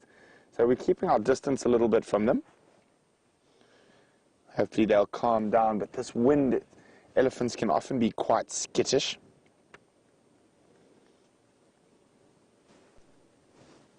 So definitely not the leopard we were looking for, but beautiful creatures nonetheless.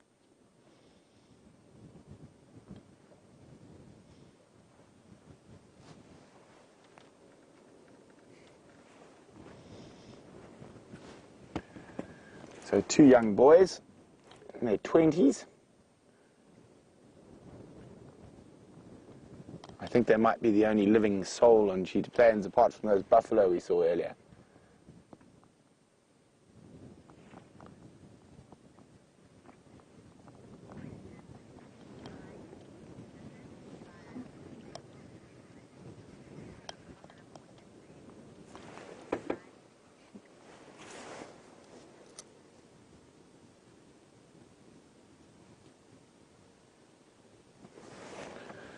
Look at that. And they've relaxed now nicely. We've stopped a little way away from them. We didn't try to go too close.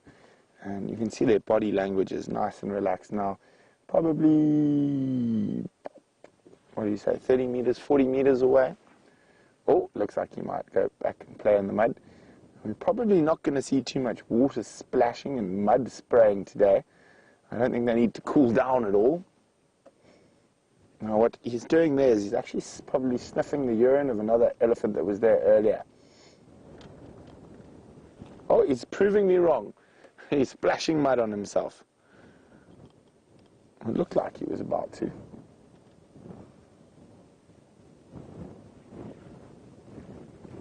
There are young boys. Young boys do silly things.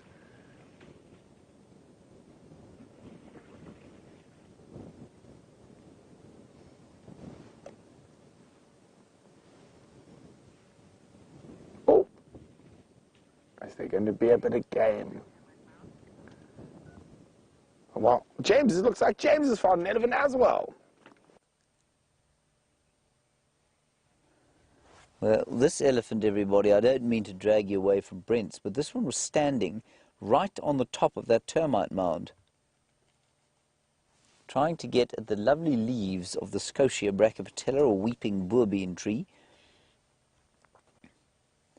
He's looking at us with great suspicion in his eyes.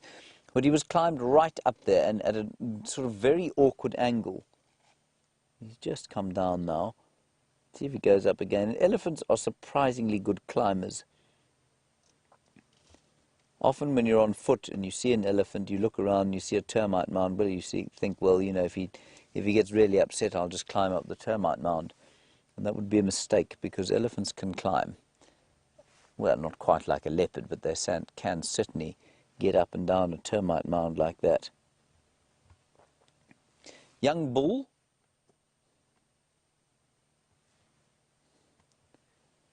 Very nice of him. That's very artistic. Thank you. That was what I was going for. Yes, excellent. Can we see the elephant again? Brilliant. That was actually a really lovely picture of his grey coat in the greyness of the bush and the clouds. There's a very ominous kind of atmosphere around here.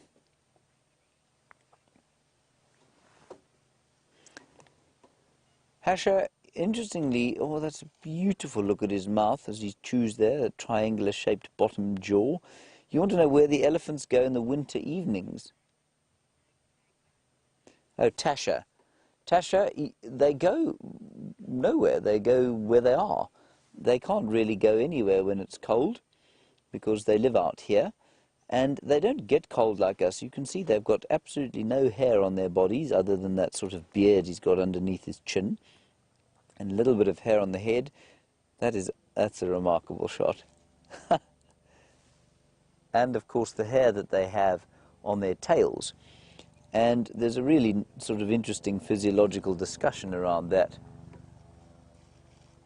And it basically goes that the larger you are, the slower you will be to heat up, but the slower you will be to cool down. So if you're a rodent like a bushveld gerbil, then you're going to have to watch out for the cold. You're going to have a burrow to live in, and you're going to have thick fur. You're going to have to eat fatty foods that can help maintain a very fast metabolic rate.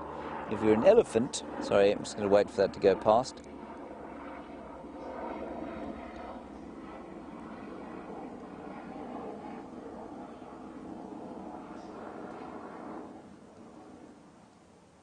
There we go. And Tasha, if you're an elephant, well, you just don't lose heat that quickly, which means that you're not going to be that cold. So you probably just try and get out of the wind. You probably go into some thick bush, maybe in a drainage line, to just get out the wind. But otherwise, you won't really feel it that much. Doesn't have very good table manners, does he? It's with his mouth open. That's wonderful to see. I must say, I think we're quite lucky here.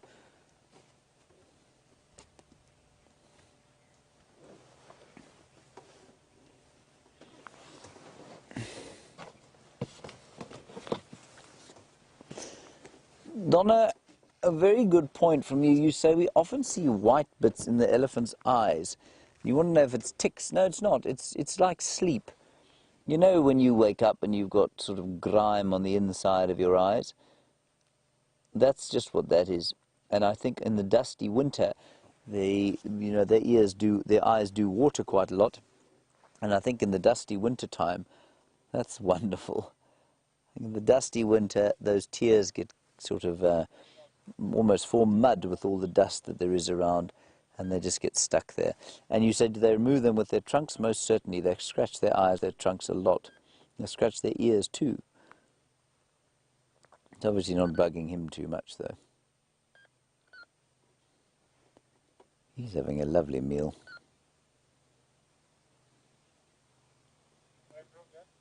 There we go. And he'd love to be eating grass, he really would, but just no green grass left for him.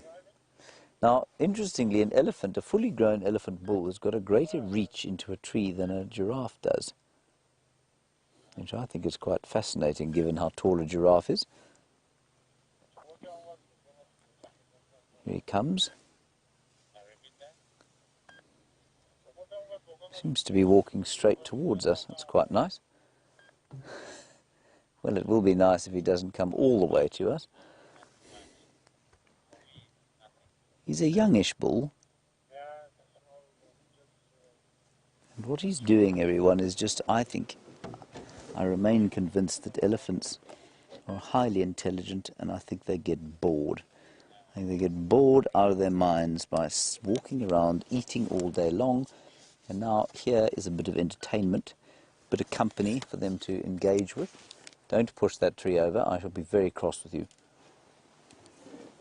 Not that you care, but I will be. And I think he's having a scratch, but he's also saying to us, hi, what's happening in your life? I'm a bit bored.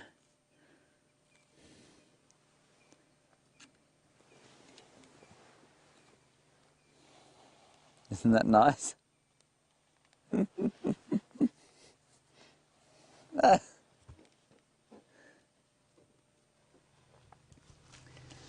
Amy, lovely question from you. You say, do elephants have toes, and do they use them? They do have toes. Well, they've got toe nails, certainly. And do they use them? Well, they don't use them for balance like we do. They do use their toes to a certain extent, though. Or their toenails they've got. They don't use their toenails, though. I mean, they don't really have anything to use them for. When they tend to fall out. But, Amy, what's interesting, if you look at the inside of an elephant's foot, it's got all the same bones that your hands and feet do. So they definitely have fingers and toes in just about the same way that we do. Yes, that is correct. That is what I said.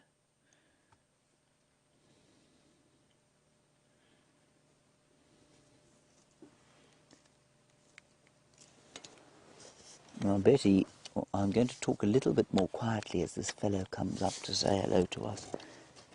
You say, why does an elephant, let me get out of the way, move its front foot from side to side when it's standing and watching us? Betty, that's an extremely observant question. And the reason they do it is the same reason that you do it when you go into a social situation where you're not comfortable, where you're feeling a little bit awkward. He's definitely interacting with us, you know. Hello, fella. He's probably about 20, so he's not quite confident yet. If he was a big 45-year-old bull wandering up to us at that speed, I would probably have moved away. So Betty, it's just the same. It's called displacement behavior. He's just kind of, he's just sort of fiddling. Like, you know, if you've got something in your pocket that you fiddle with, he's now only about 2 meters, 2.5 meters from us. You've got like a, I don't know, your lipstick in your pocket, or perhaps you've got a phone in your pocket and you just twiddle it around or fiddle with your collar cuff or your skirt hem. In an awkward social situation, it's exactly what that is. What a spectacular sighting of a very confiding young bull elephant, and I truly believe that he is as grateful for our company as we are for his, even if it's not particularly conscious gratefulness.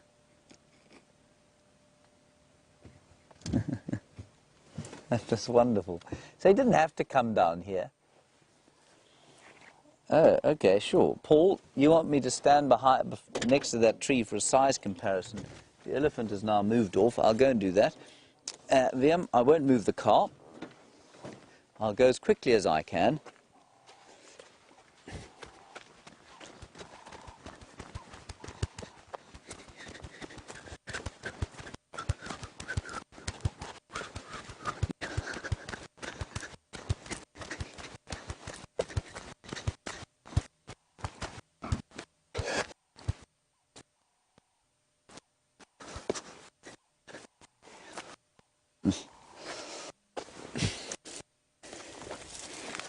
You can't even see me. This is where he was standing originally. Oh, good. What, through my mic? Oh, okay, so I can talk like this. I don't need to yell at you. Perfect. So, he was standing where I'm standing now, originally, and, I mean, it's really steep here. Of course, his backside was up against the tree here, and then he walked down to here, and I'm going to disappear from view. He sort of slid down here, like that, and when he was feeding, he's standing where I am now. You can't even see me. So,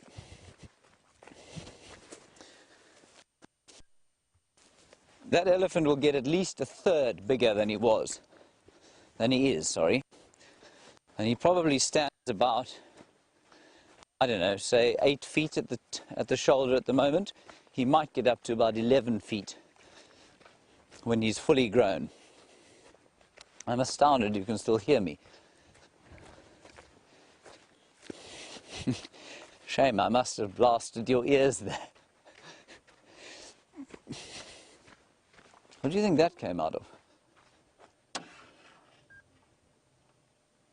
I can't think what that is. Do you know? No idea. That's really odd. I wonder. No, it's too big. Maybe it's a bit big. I don't know what that is. I'd love to know if anybody... Oh, you know, it's probably an owl. Possibly an owl. Very nice. Just very red. On we go. I smell rain, Liam. You know, it would be precisely my luck that when I said that it was highly unlikely we'll get any rain, or certainly nothing that's going to be meaningful, the first winter deluge in the 10 millennia arrives today. That was a wonderful, wonderful sighting. What a treat. On we go.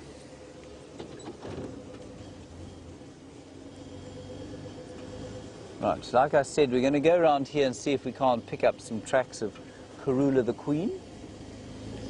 And if we don't pick those up, we'll just pop on to Arathusa and get an update there.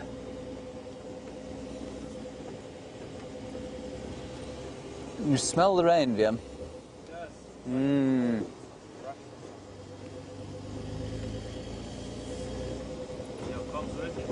No, she's talking. What is, it's raining on Cheetah Plains, on poor old BLS. Oh, let me just fix the comms again. I shall have to write a technical report for Connor. No, lost. Oh, I haven't got my earpiece in. It's not a problem with the comms. There we go. Now you can talk to me. What an idiot I am.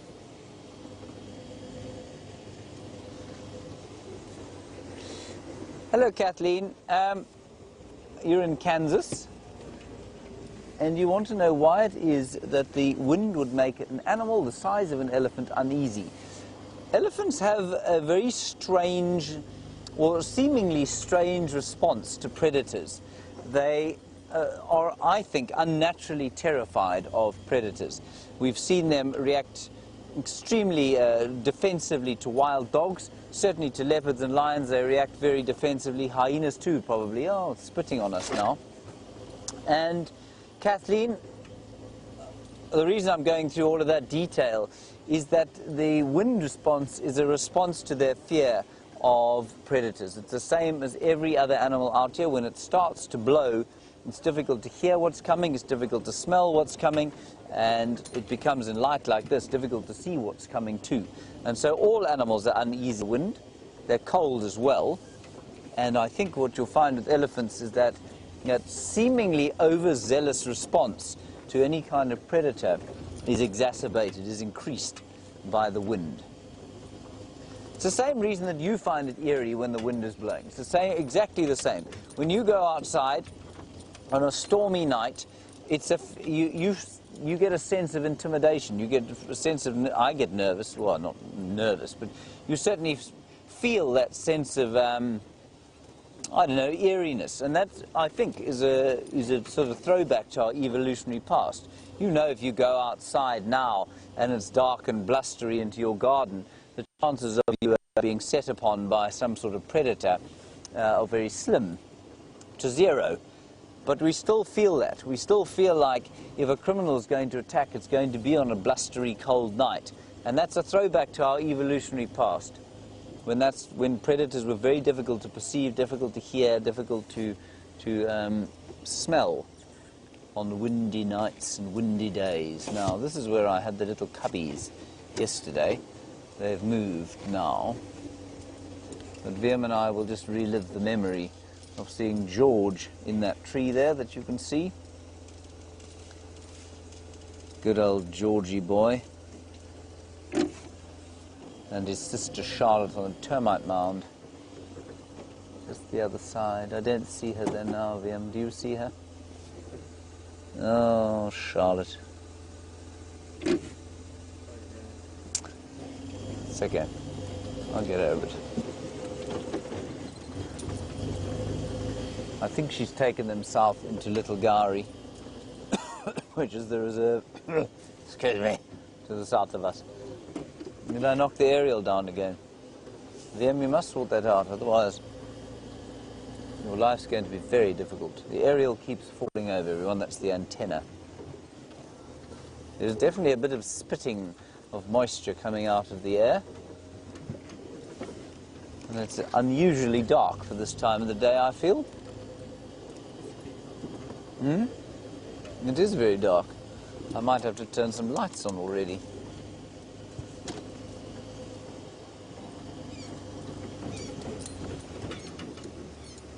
What is that?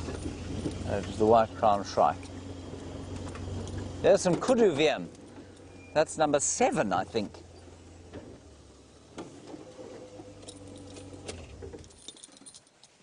Greek, our cup doth run over. Oh, by the way, everybody, Viam pointed out to me that I called a red-billed hornbill a red-billed wood hoopoo just now. I was talking an utter load of nonsense. That bird with the red beak pecking about on the ground was a red-billed hornbill, not a red-billed hoopoe. So I do apologise for that. VM, of course, will never let me forget it. Too late. I had to change my hat, you see, it's getting a little cold, and I don't like to do it publicly because what happens is that this part of my head, especially with the light shining on it, will blind you. Unlike my good friend Steph, who has managed to completely accept and embrace his lack of hair, I have not yet.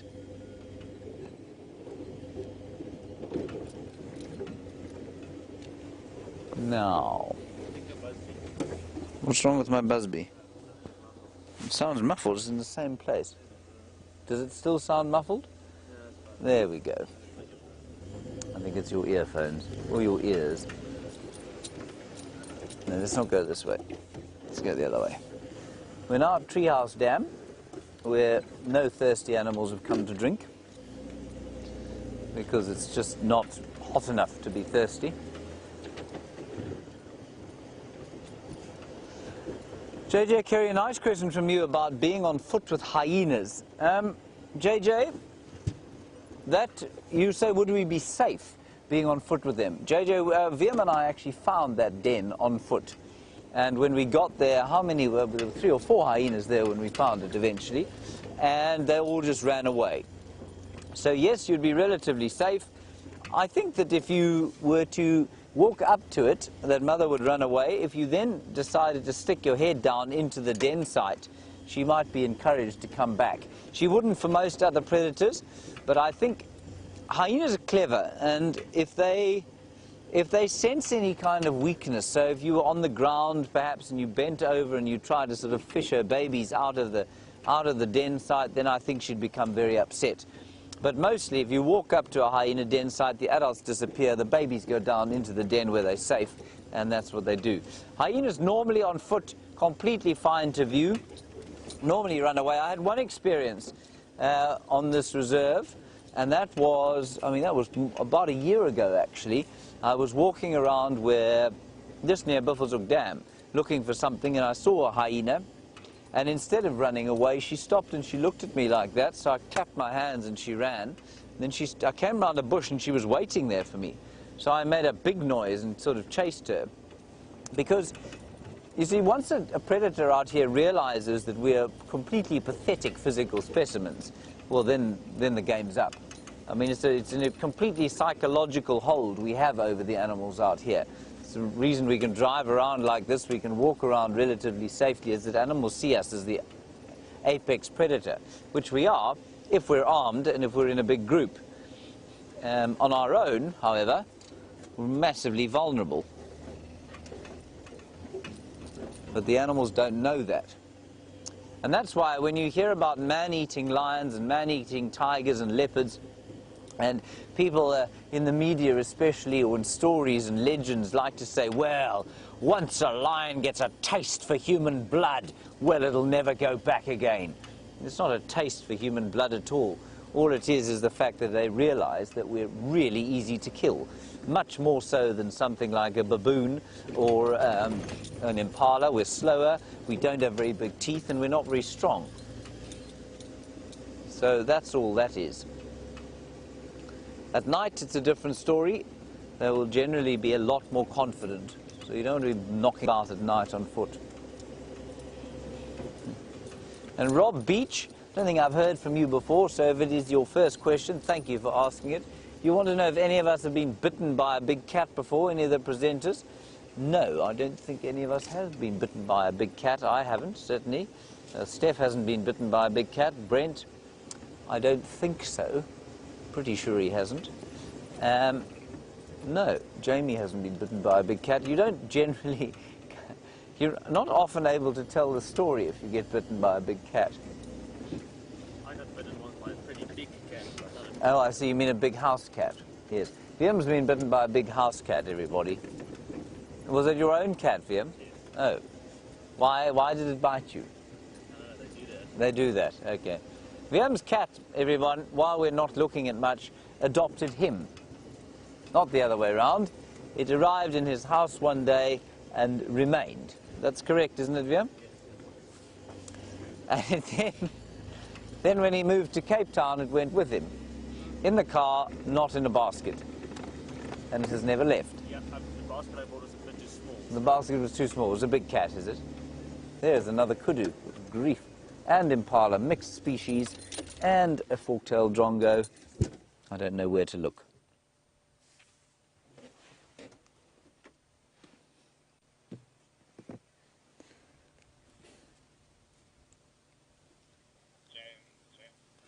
HK, you want to know if it's dangerous for me to drive around in an open vehicle like this in a wilderness area?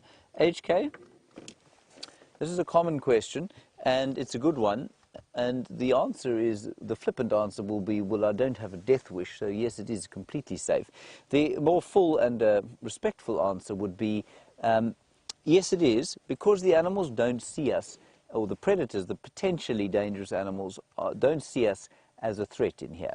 They don't see us, our upright posture, and so they tend to perceive the vehicle as something of an outline on its own, without us in it, if you know what I mean. Do I believe that animals don't know what we are in here? No, I don't believe that, because like a friend of mine once said, a leopard can spot a monkey's ear sort of sticking out from behind a tree. So they must know what we are, but they just don't perceive us in the same way. There are some cats, not in this area. I mean, I know in parts of India, if you're viewing some of the tigers, then they'll put a cage around the car, because there seems to be a risk. But I don't think that that's the case. So thank you very much for that, AK. We're perfectly safe in the cars here. And if you would ever come out here and come on Game Drive, you would feel completely safe. Let's go across to Brent. He's got a primate.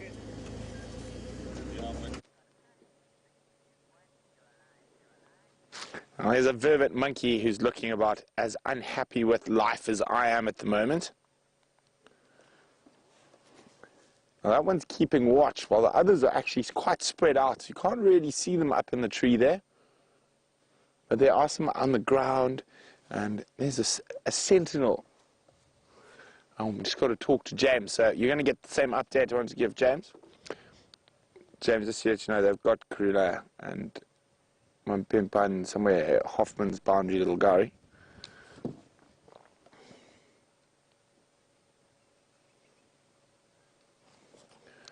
And quite far south of the boundary, somewhere on the boundary between the next southern property, or maybe it's called something else.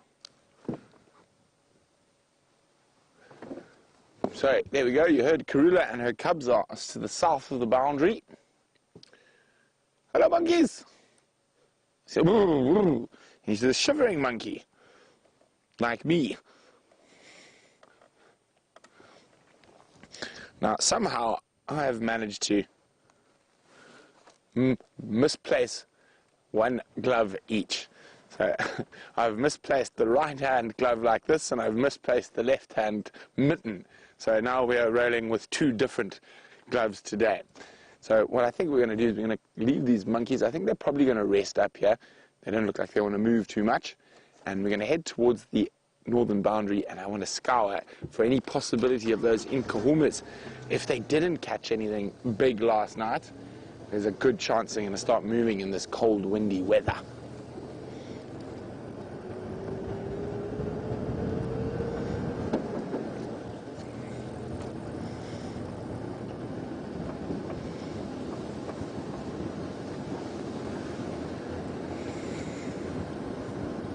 Well, we should actually be maybe a little happy. Karula is keeping her cubs to the south. Mvula, I'm sure, has finished that warthog and could pop up anywhere. And then Sindile being around is also quite dangerous. Now, Dave and I rushed from Cheetah Plains back to Djuma. And if you had seen us 5 minutes ago, you wouldn't have been able to see me very well. Firstly, because there was all the water on the lens, it was raining down there, but also I had decided to make I tied my scarf around my head because it was so cold, like that. See, now, this is actually what a cameraman normally looks like. So normally when I turn around to talk to you guys in the camera, behind the camera there's some creature like this, and quite often sunglasses on as well, so I literally cannot see any skin. So, but fortunately, Dave made a very schoolboy error today, and I even told him, but he's trying to be tough, and it's tough being tough, because I'm not giving him my blanket and he's wearing shorts. Oh, it's alright. It's not too cold. It's not too cold. Should we drive faster? Yes. I even said to Dave at the beginning of drive, "Ooh, you sure you don't want to wear long pants? You sure you don't want to take an extra blanket?" No, I'm fine. I'm tough, you know. Yeah, I'm tough being tough. Oof. But the positive note is you never know. A cat might start moving and might be hunting in this cold, windy weather. This is ideal cat hunting weather. It's actually only one way for it to get much better, and that's for it to get dark.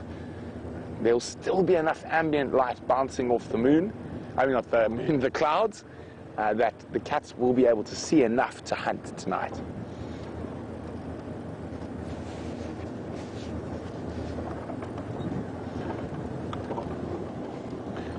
And that warm weather obviously caught me because I'm missing one of each glove and I'm missing my warm hat.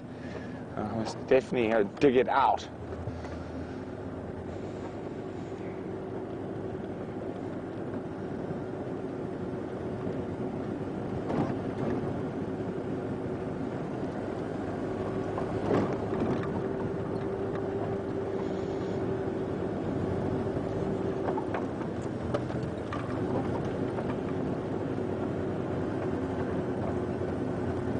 Hi, Tasha.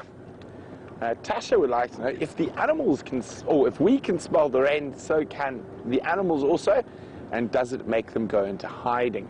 Tasha, well, I think it's the wind that'll put the animals into hiding rather than the rain, and I'm sure they can smell it.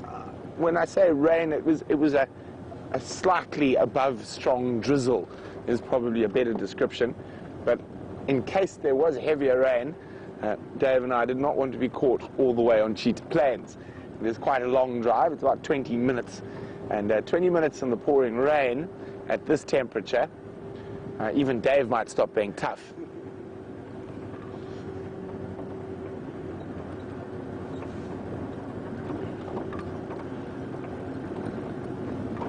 And no sign of anything along a cheetah cut line today. It's almost time to put my lights on.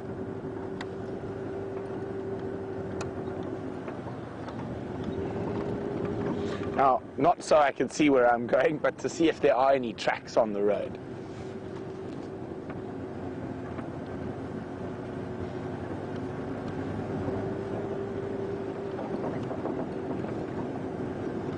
I think the best way to describe it at the moment is bitterly cold. But often, this weather, I've had some of my best big cat sightings. If you've got a big cat and you can follow them hunting in this weather, it's really, really good, and they have a much better chance of catching something.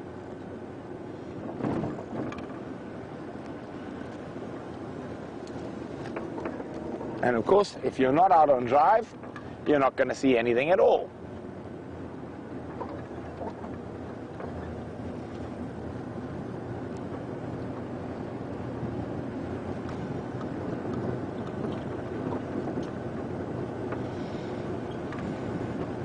Now, I heard James was naming the countries in Africa, so I've got a quiz for you guys. And I'd like to know, what's the smallest country in Africa? I can tell you now, Dave didn't know. What is the smallest country in Africa? If you know what the smallest country in Africa is, and don't cheat, don't use Google, let me know, and you can do that by using the hashtag SafariLIVE on Twitter, or send us an email, questions@wildearth.tv. What is the smallest country in Africa?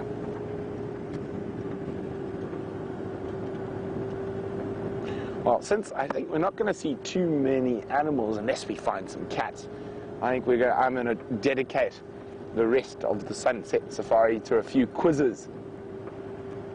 because we're not going to be seeing a sunset either. And we should call it a darkening safari. Very thankful to have one of each. Imagine if I had two of the same, then I would be very, very grumpy with life. Ooh, the rain's getting a bit, well, the drizzle's getting a bit more drizzly again.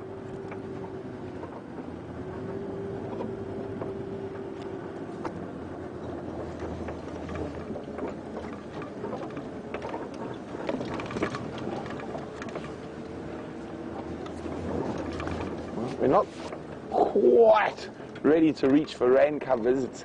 It is threatening, but I'm hoping it's going to hold off.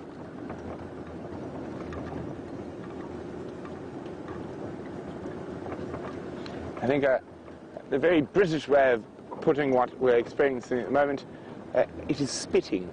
Yes, we are being spat upon by the heavens.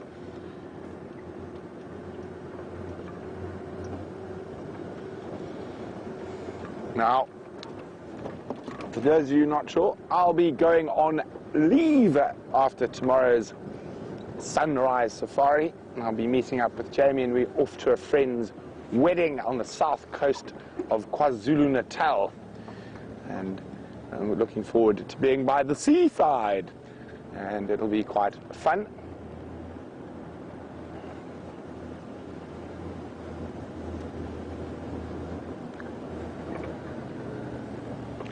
So you will have Steph, James, and one of our new freelance guides. He tried out a while ago, and I'm sure some of you remember him. His name was Byron.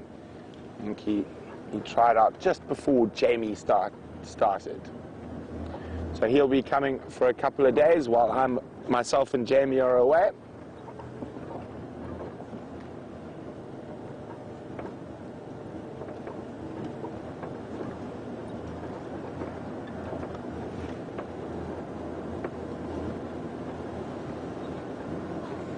So from a cold, windy part of Djuma Private Game Reserve that has not a living soul apart from dangerous and tough Dave Eastaugh and myself, let's go across to Wiem and James, who have apparently the exact same thing we do.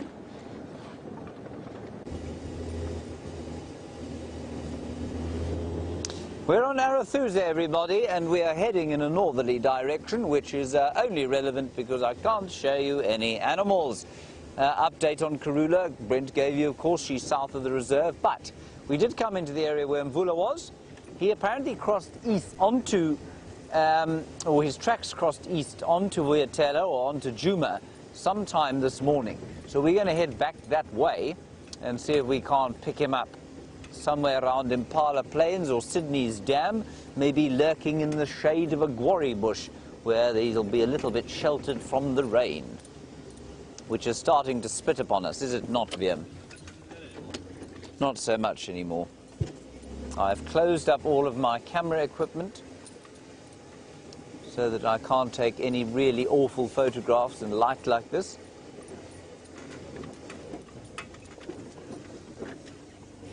You always know you're on Arathusa when you hit those bumps, which are drainage humps, also designed to test the suspension of the best kind of 4x4.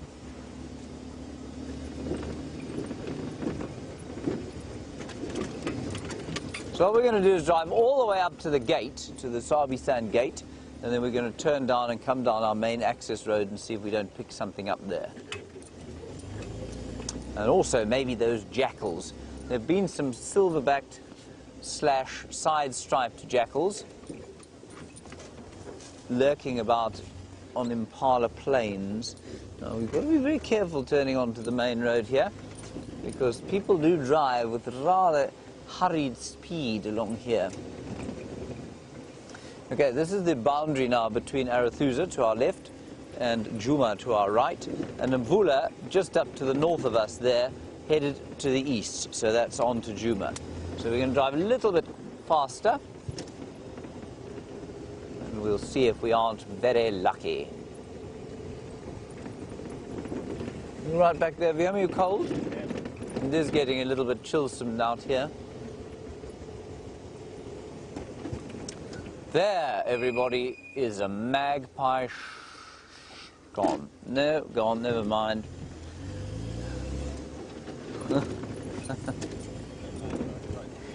No magpie shrikes for me. 7 mammal species. Come on, let's get it up to 26. You know that there are 135 mammal species in the Kruger National Park? I've got no chance to name them all. And not, as Rebecca rather sardonically says in my right ear, not one of them is near us. That's not true, Rebecca. I guarantee you we're driving past many rodents lurking underneath the ground, very close to where we are now. I guarantee you also that we're driving past bats roosting and possibly taking to the wing. Certainly nothing large enough to see without the aid of a scanning electron microscope possible. Oh, my leggies are getting cold, Vim. I'm going to have to put a blankie on my leggies. There we go. Oh, that's much better now.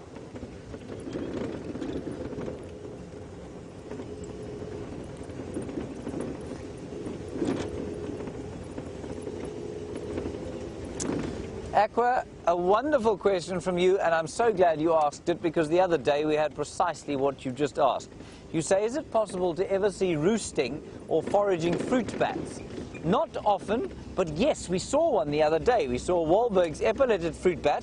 You know where we stopped for that tambuti tree earlier on with the beautiful sort of pinky orange peachy leaves?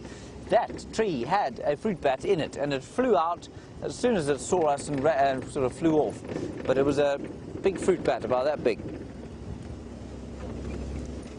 So yes, it is possible. It's the only one I've ever seen here, and I think I've only ever seen one other. I think let's go up this road, actually. Let's not go all the way to the gate on this road. We'll go down here. So Mvula was heading that way. Maybe he's in these thickets. There's some big thickets up here. And I wonder why he's finished his warthog already. He's either finished it or something has lifted it from him.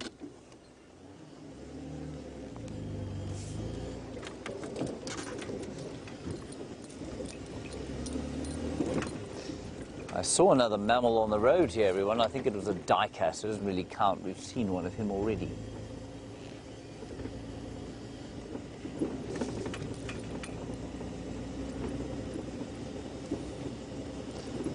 But the other kinds of bats, I think they're probably about, probably up to 15 or 20 species of bats in this area. We've got 9 antelope species, 3 cats, 3 big cats, 3 small cats. I still can't get anywhere near 135 though. Of course, every rodent we see, we pass off as a bushveld gerbil when there may well not be. Right, now this is the kind of area where he might be lurking about the place, just starting to get moving as the night begins to fall. Did you see him there, Liam? No. What a disappointment. At least we had an elephant. And a duiker. Let me get my spotlight out. Try not to write off Rusty while I do it. Right, VM, I'm now going to spot everything.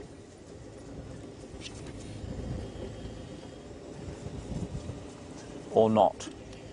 Ah, VM has also got a light. That's excellent news. Good. Good idea, VM. Now we are going north again. And going north at this time of the night is a very good idea when the wind is blowing from the south, because it means it isn't freezing your face.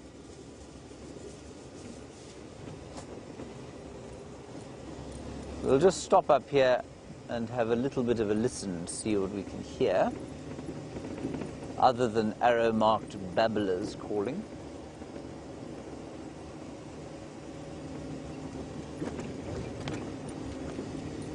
Maybe there will be an impala shouting at Mvula, who's just woken up.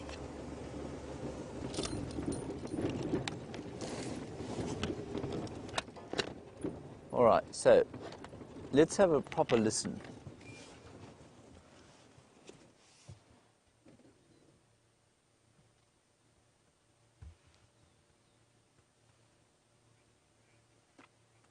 There's actually quite a lot of nice sound out here. Brent has got a turkey to show you.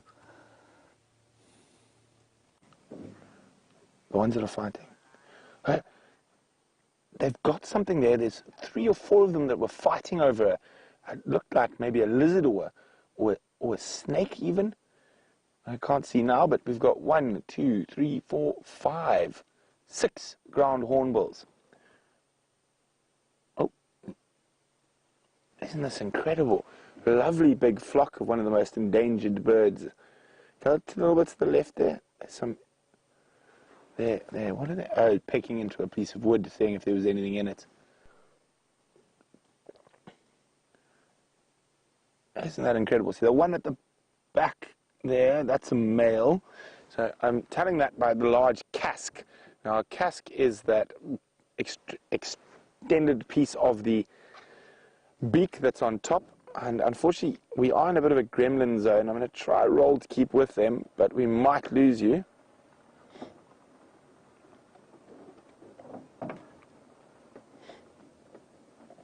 Off they go to roost. And they'll probably sleep in those dead trees tonight.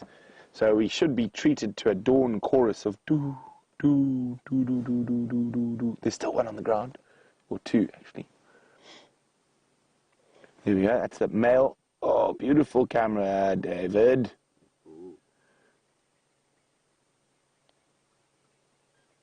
How exquisite. Aren't they just magnificent creatures? And as James says, they're about turkey-sized. Now, very different feeding from a turkey. They're actually incredible predators. And I don't want to disturb them. I want them to stay there for the night, so I'm going to move away from them. We'll keep talking about them. Now, actually, in the Venda culture, they're considered to be the king of the birds. And the folklore goes that there was a war between the snakes and the birds, and the king of the snakes, the black mamba, was winning the battle and massacring the birds. Oh, but I'll finish that story shortly. Apparently we've got a few gremlins. We'll be back a little later.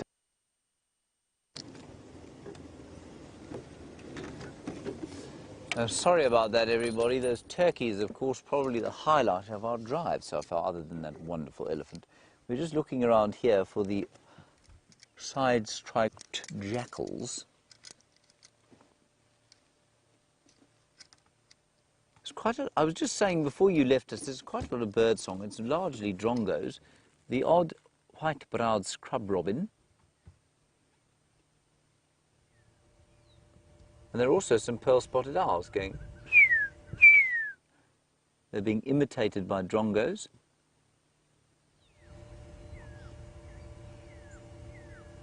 There's a definite smell of petrichor, you know.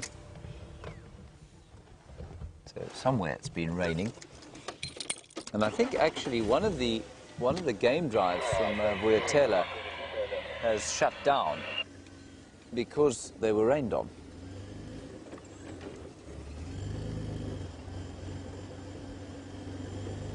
No silver-backed foxes here, Liam.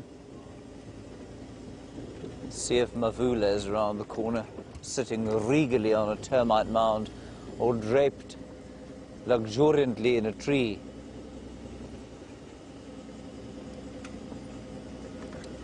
Now, in this tree up ahead here, this very big one, there was a bush baby nest. This is round about the time they'll start coming out, maybe a little bit early, especially given the weather. But let's just have a look-see. Let's pull a little bit off the road here. Now, up in the top there, I've only ever seen them in here once. It was in that hole there, where the light is shining, and where there are no bush babies. See that, Vim? No bush babies at all. Bush baby, free tree. Oh, how sad. Sorry, James.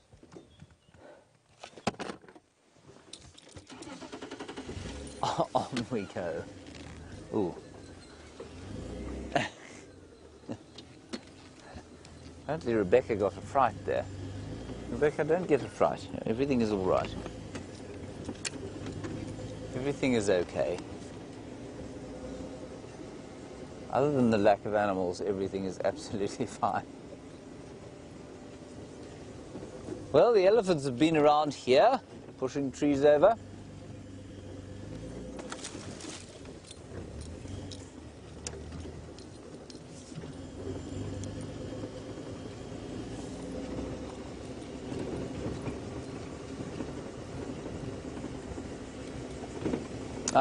Darlene in New Hampshire, you're saving me. Thank you very much. You've asked me for a short Shangaan lesson.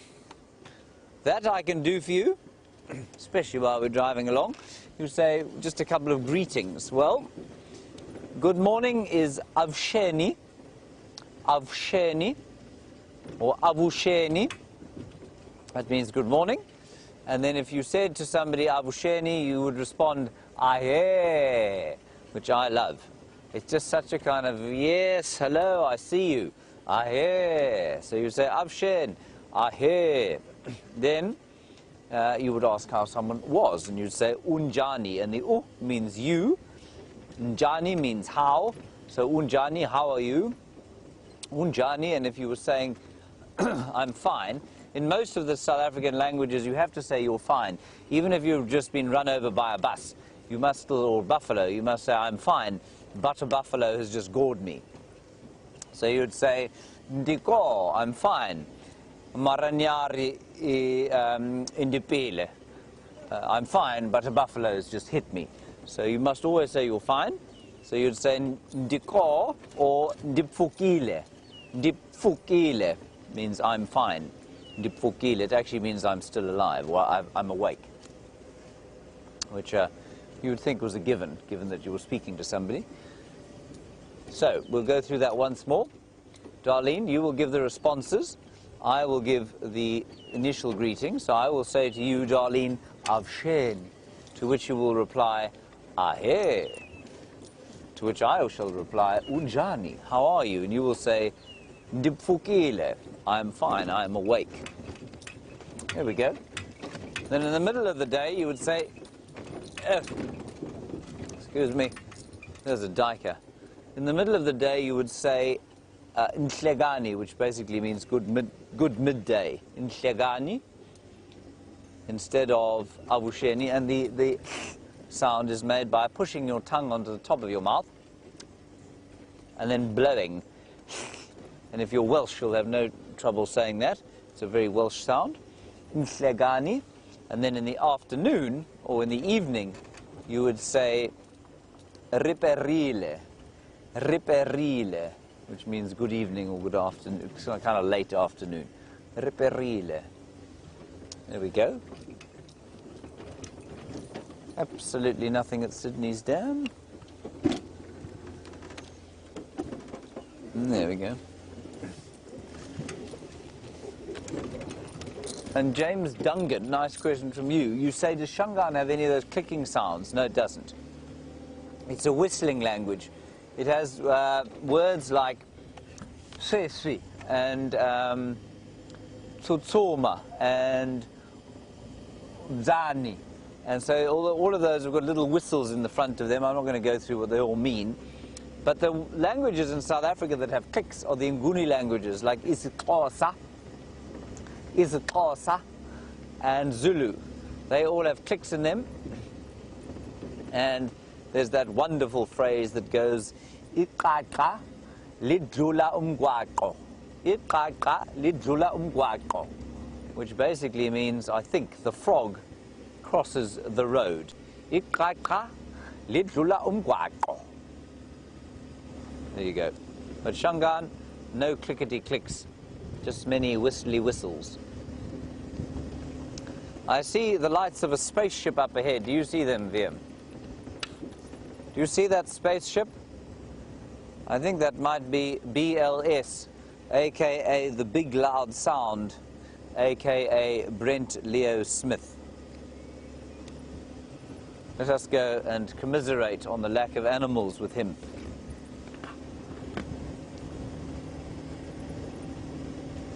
I must say, it is quite an impressive sight, seeing all those lights coming towards you. We've got to turn them all off now, or we'll blind him.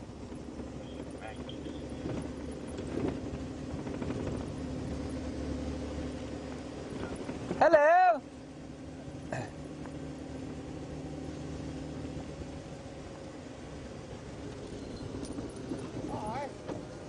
I still can't see you. You're coming down the road. Yes, I know. Oh, you just Oh, yes, we hello, must dear. shake hands, of course, just to show that we still like each other. This is A profound number of animals today, wouldn't you Lots, say? yes. Yes, lots and lots of them. Really, it's been difficult to know what to look at, I find. We've seen 7 mammal species, all of which have run away at high speed. I just started doing some quizzes. I see. Do you know what the current quiz is? Dung. That's No, the desperation what is quiz. the smallest, because you were naming African countries, Ah. I decided to go, what is Smallest the one. smallest country in Could Africa? you explain to me what has happened to your one I've lost fishing glove? one of each. So one fishing glove is gone and one thermolate mitten also. So at least one I have foot one either foot side, either side. At least you do. That is a I think we positive. I both. think we're both thinking the same thing, that young Cinderella might pop out at Yes, some point. it would be very nice if something popped out. I'd be very happy with any leopard, lion, mongoose at this stage. Buffalo up ahead. Yes, they're quite skittish. Oh, are they? Yes. Okay. I'm in the Aubrey's. Good luck. Bye. Vive la Vive la France. France. There's buffalo are running.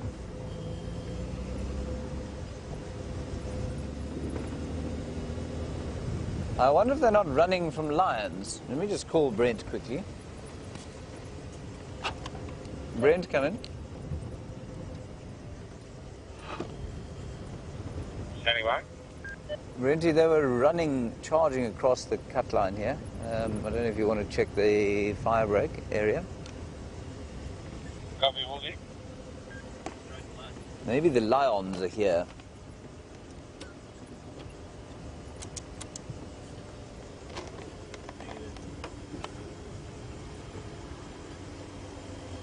So they were running across where we are now. We'll just go down, I think we'll go down this road here. This is where they were running. Right. There might be a lion here. Tell you what. Where are you now? Aubrey, the 5 acres, small family and running at high speed out of office. Okay, there is an update of Corolla crossing already close to probably Gary, Vietela, by close to, I think, west of the cut line, what I understand. It's So interesting. I just put them when we updated it, but yeah, it was always the B. Wilson, nice one from you. You want to know if there's a common language to Africa, if there's a kind of language that, a fallback language. There isn't. There are regional fallback languages. So in this particular area, if you spoke Zulu, for example, you could make yourself understood to Ndebeles and Xhosas and Swazis and some Ndebeles in Zimbabwe, for example. But then you'd be lost the further north you went. So, and then in East Africa, it's Swahili. If you can speak Swahili, you can get around with Tanzania, Kenya, and all those areas. But you know, B, in Nigeria alone, there are over 150 mutually unintelligible languages. So no, there's no fallback African language. Let's go back across to Brent. He's not far from where we are here.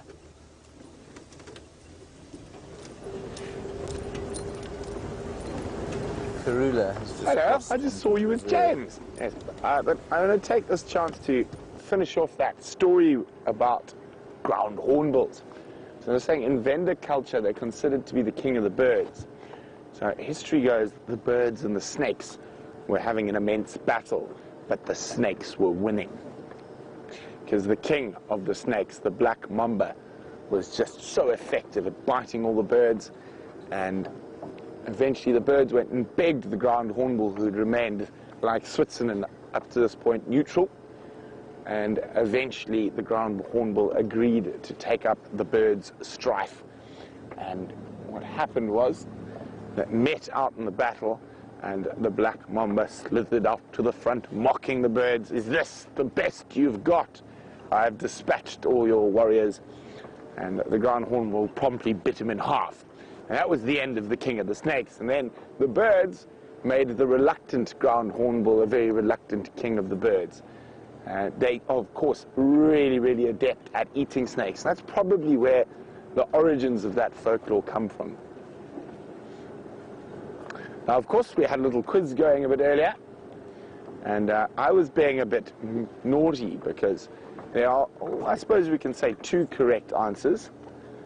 And because, of course, Africa also includes the surrounding islands. So Whitney, JJ, and Kerry all said the Gambia, which is correct. That is the smallest country in the landlocked Africa. But the smallest country in Africa in terms of it can be part of the African Union and all that is the group of islands that are called the Seychelles. And they are less than 170 miles squared. It's tiny, tiny, tiny. And of course that was Laura who got that right, the Seychelles. But I didn't specify, so I have to admit that you could have answered with both. Now, since we've already done the smallest country in Africa, what's the largest? Dave? DRC? DRC, are you sure? I'm pretty sure. Oh, Dave says the Democratic Republic of Congo. Do you agree with Dave or not? Let me know, hashtag SafariLive on Twitter, or send me an email, questions@wildearth.tv. Well, it used to be the Sudan, but they've cut that in 2 now. But is Dave right with the DRC?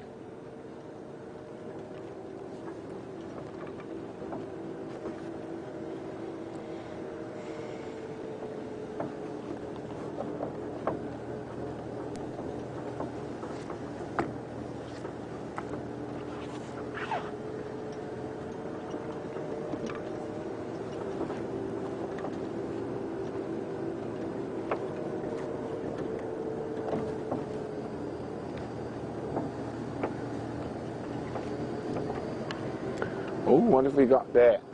I think, Lee Pad, your answers, your wish has been answered. But hopefully it hangs around. Lee Pad wanted to see some bush babies, and I just saw an eye in the tree around here.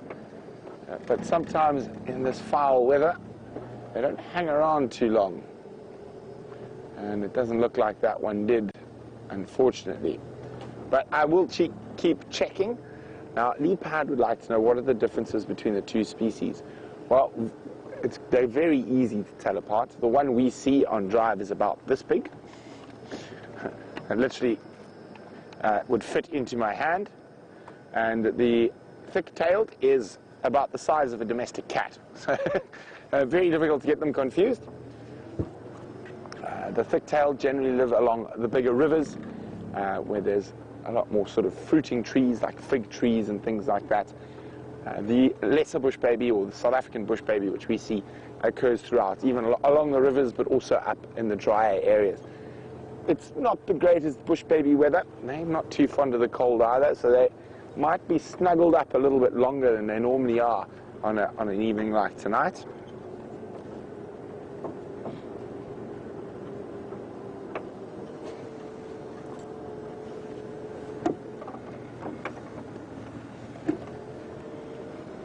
Now, I'm convinced the Nkuhuma ladies are somewhere in here to the left. Now, it's that area where there's lots of river systems and very steep dongas, which is a a drainage line type thing, and unfortunately we can't even get a vehicle in there, or if we do, it's quite difficult. Hopefully they'll come out for tomorrow's sunrise safari.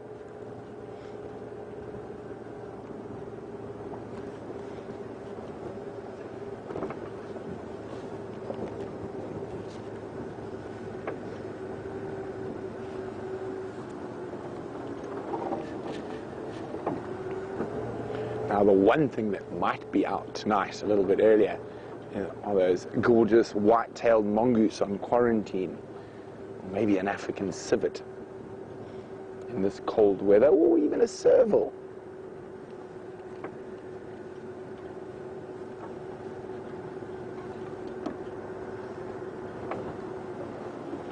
And we're heading up towards a good bush baby spot now.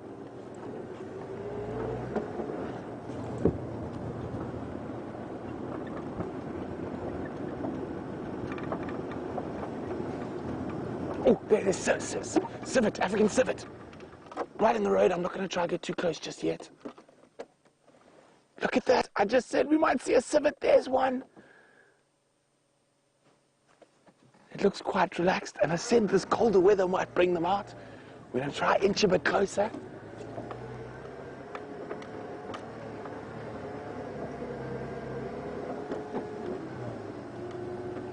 Isn't that exciting? We don't get to see them too often.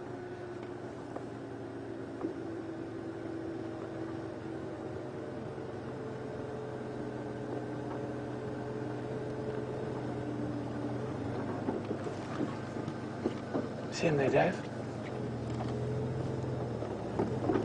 So he's walking quite slowly away from us. Let me just see if we can get another angle.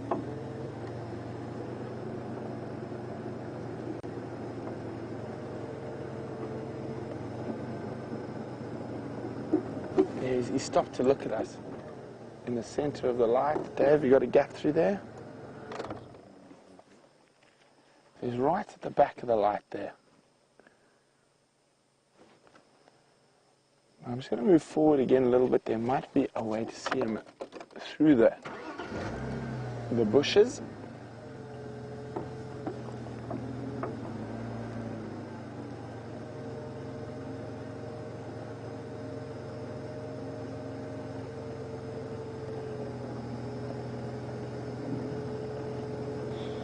Might have moved off, but he didn't look too unrelaxed. So what I'm going to do is, he is heading that way there.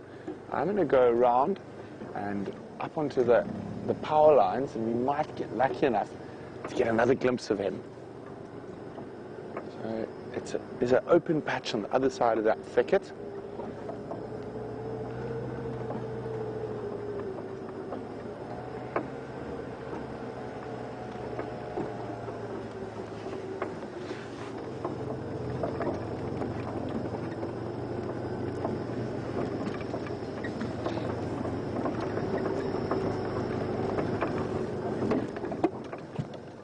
Sorry, Dave, I nearly lost him. I just wanted to saw something else there. Oh, it's a sleeping buffalo. Oh, there's a little grey duiker. Okay. Where you missed the civet. So we saw him coming up towards the power lines here. So he's going to be on our right here somewhere.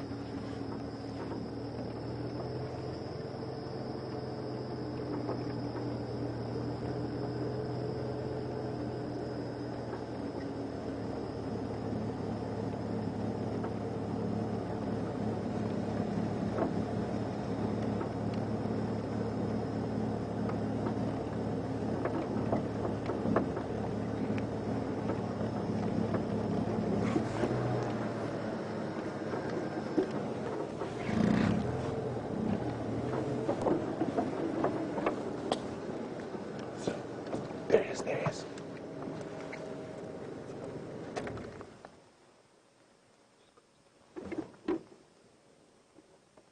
There he is.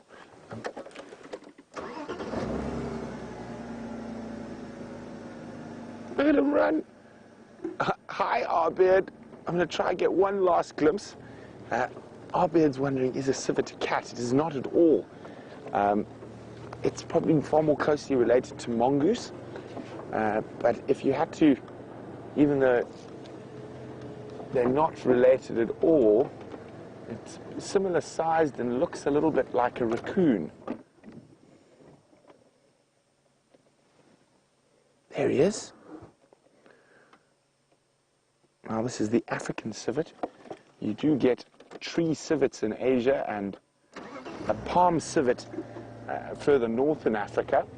But this is the biggest one, or biggest civet species.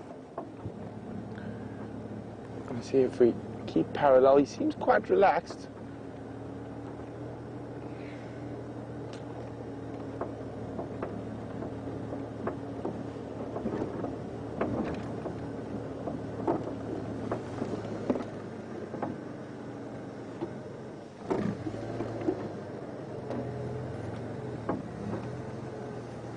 Oh, he's disappearing. He's about to come out into the open here. You got him, Dave? There. There he is. Now, Arcadia says civets are responsible for the most expensive coffee in the world. Now, that is coffee that is beans that have passed through the digestive system of the Asiatic palm civet. No, we don't do it here, which was Arcadia's next question. Those are Asiatic palm civets or Asiatic tree civets. We don't have any tree or palm civets here. We've only got these guys. Now, they are omnivores. They hunt all sorts of little things, rodents, mice, other stuff like that. Oh, isn't that coat just exquisite? I'll try to go back a little bit. Stay there, Dave. Stay there.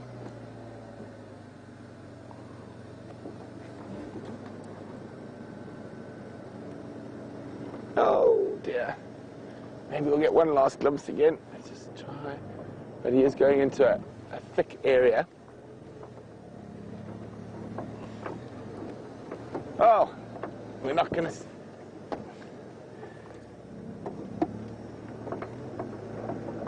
Oh, I think that's it, I'm afraid. Oh, there. But I think I can just see the eyes through the thicket now. Right at the back there. He's moving that way, from right to left. Can just make out the eye to the left-hand side. Oh dear. But wasn't that fantastic? That's definitely not something we get to see all the time. And as I said, this colder weather is why we saw that civet this early in the evening. And James Richards wondering, are civets territorial? Now, they are very much so. Oh, sorry, Dave. And they have middens where they scent mark, and those are called civetries. Now, civet, as a mammal species goes, are quite interesting. Now, millipedes or songololos, you've seen us all show you them and pick them up. Now, they eat a lot of detritus. They also eat some poisonous plants. And one of those poisonous plants is a Wolfaria, and what happens is that's got hydrogen cyanide in it. So a lot of the butterfly caterpillars and millipedes will eat this plant, and it makes them quite noxious to eat. Now, civets and certain duiker species in the rainforest are the only mammals that are able to eat millipedes, and the reason for this is that their pancreas creates a very specialized amylase, which breaks down those cyanide proteins into a non-harmful to the animals. So civets out here, quite a few bird species can eat them, but civets, the only mammal species we get here that can eat millipedes and eat lots of millipedes and survive. So quite often when you see a civetry, one of the telltale signs is the fact that it's lots of millipede exoskeletons.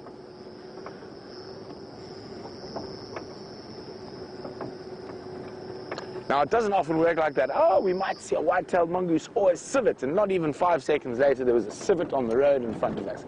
I see one around my house quite often here later in the night, but it's because of this cold weather that it's out mobile a bit earlier than it would normally be. Normally, they're only going to be coming out sort of 8:30, 9 o'clock at night after the peak predator times. But when you have cold weather like this, there is a chance that some of those animals come out a bit earlier.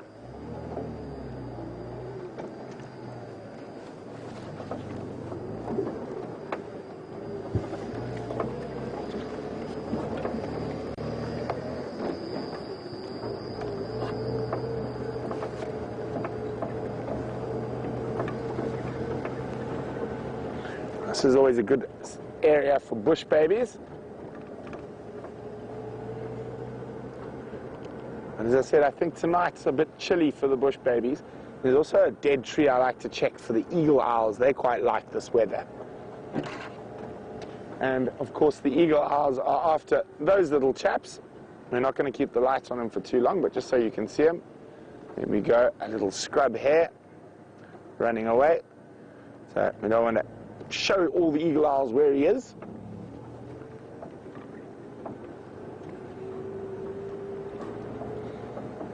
Well, we've had two wonderful little predator sightings this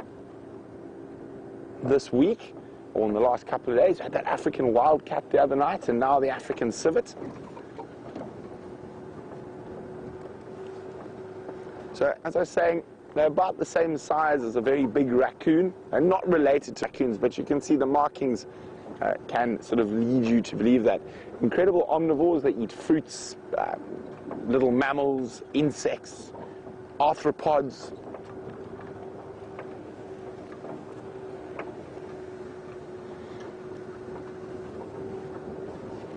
Strangely enough, Jeandre and I actually saw two during the day.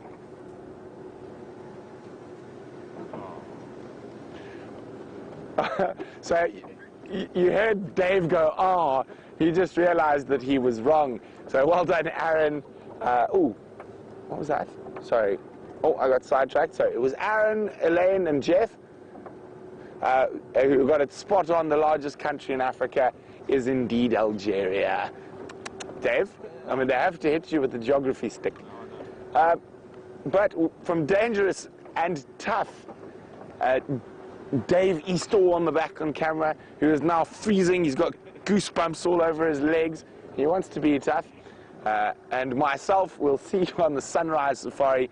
Let's go across to James for the last few minutes of drive.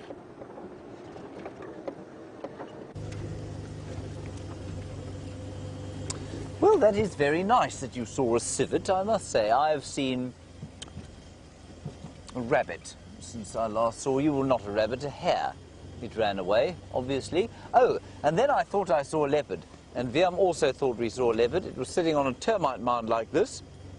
Just the eyes shining off the top of a termite mound in exactly the manner you might expect a leopard's eyes to shine off a termite mound. Unfortunately, it was a duiker. So not a leopard at all, but a very small antelope. So I'm now going to say I'd really like to see an aardvark, because that's what Brent did, and that's got him a civet. So let's see. Maybe we'll be lucky. Aardvark, of course, means earth pig, and a wonderful word. First word in the English language, in the English dictionary normally, aardvark. Well, it certainly was when the Blackadder wrote his version of it.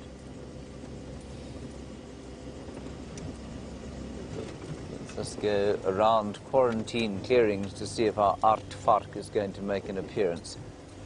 I've seen one civet since I've been here. And I find that increasingly strange because their tracks are all over the road every single morning.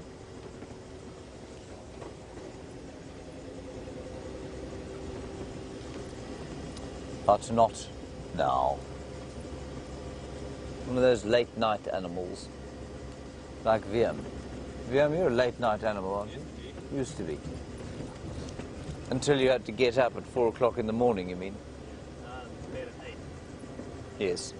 It's amazing. Well, come 9 o'clock, the camp is deathly quiet, except for last night when Rebecca was playing cards loudly outside my window till the wee hours. There is someone down there. Is that Brent again? Rebecca says she feels like the Russian and the American were louder than her. No, Rebecca, it was your joyful laughter that brought me from slumber. repeatedly. That because it was so joyful, I didn't shout at you. Yes, no lull. Yes. There's Brent, everybody. That's the only thing I've managed to find today. I'm not going to shine on him because he's diurnal.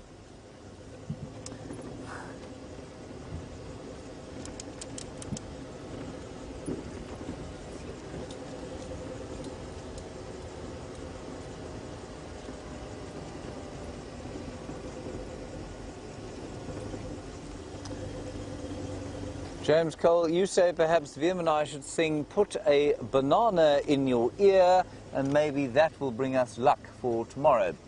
James Cole, I'm not sure I remember all the words to "Put a Banana in Your Ear." Do you remember them, Viam? That's Andre's song. It is Andre's song a little. Put a banana in your ear. Put a ripe banana right into your very ear. It's true, so true. When you're down and feeling blue, just put a banana in your ear.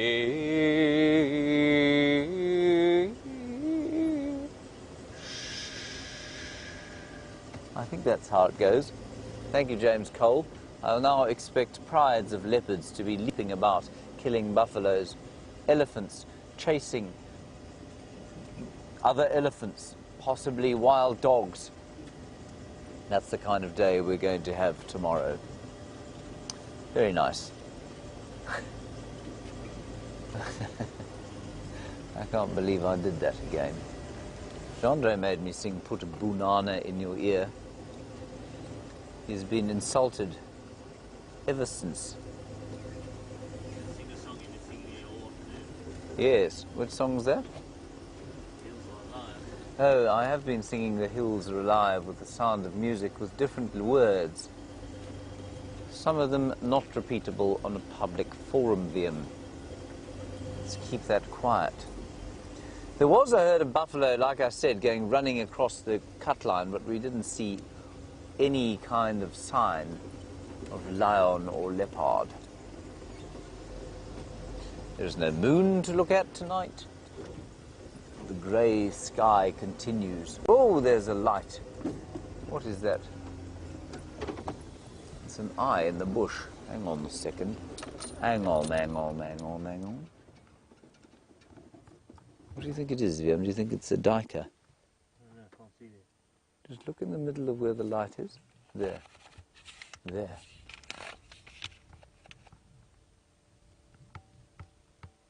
There. I'm going to just quickly get my binoculars out. You can't see it because you're not behind the light. Let me just put there. Put the light behind the lens there. It's a bush baby, you know. It's a bush baby in that tree. There it is. Look at that. Ha ha. Hooray. Hooray, a bush baby, everybody. Oops. Fantastic. Little bush baby, little primate, little koala bear of the Lowveld. And on an acacia tree, eating acacia gum. And Rebecca's favourite. Rebecca, I'm so pleased we found your favourite. My heart is filled with a sense of joy and well-being at the thought of a good night's sleep, free of your laughing. There we go, and I'll find another one for you. Why do its eyes look like they're sort of from an alien movie and they're about to shoot us with lasers? Have you got some kind of effect on there? Because you're not lighting them properly. How should I light them differently? My arm is getting a horrible pain in it, everybody. There, look at the light. Look, just hang on a second, Viam. I would like you to congratulate me for spotting that thing at that distance. Zoom out again. Look how far we are. We're about 7 miles from that bush there that I spotted the bush baby in. 33 meters. 33 meters, close enough.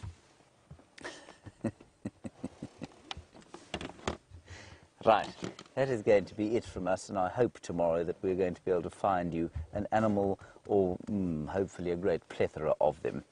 Thank you very much for joining us on our drive. It was wonderful to have you with us. Thank you for your comments and questions, especially those ones about Africa, clearing up the things, the questions questions about diseases and about languages. Thanks very much for that. Thank you, Viam. Well done. Good job. Thank you to Brent Leo Smith, of course, and David, and the final controller, Rebecca and Louise. We will see you tomorrow at 06:30. Bye-bye.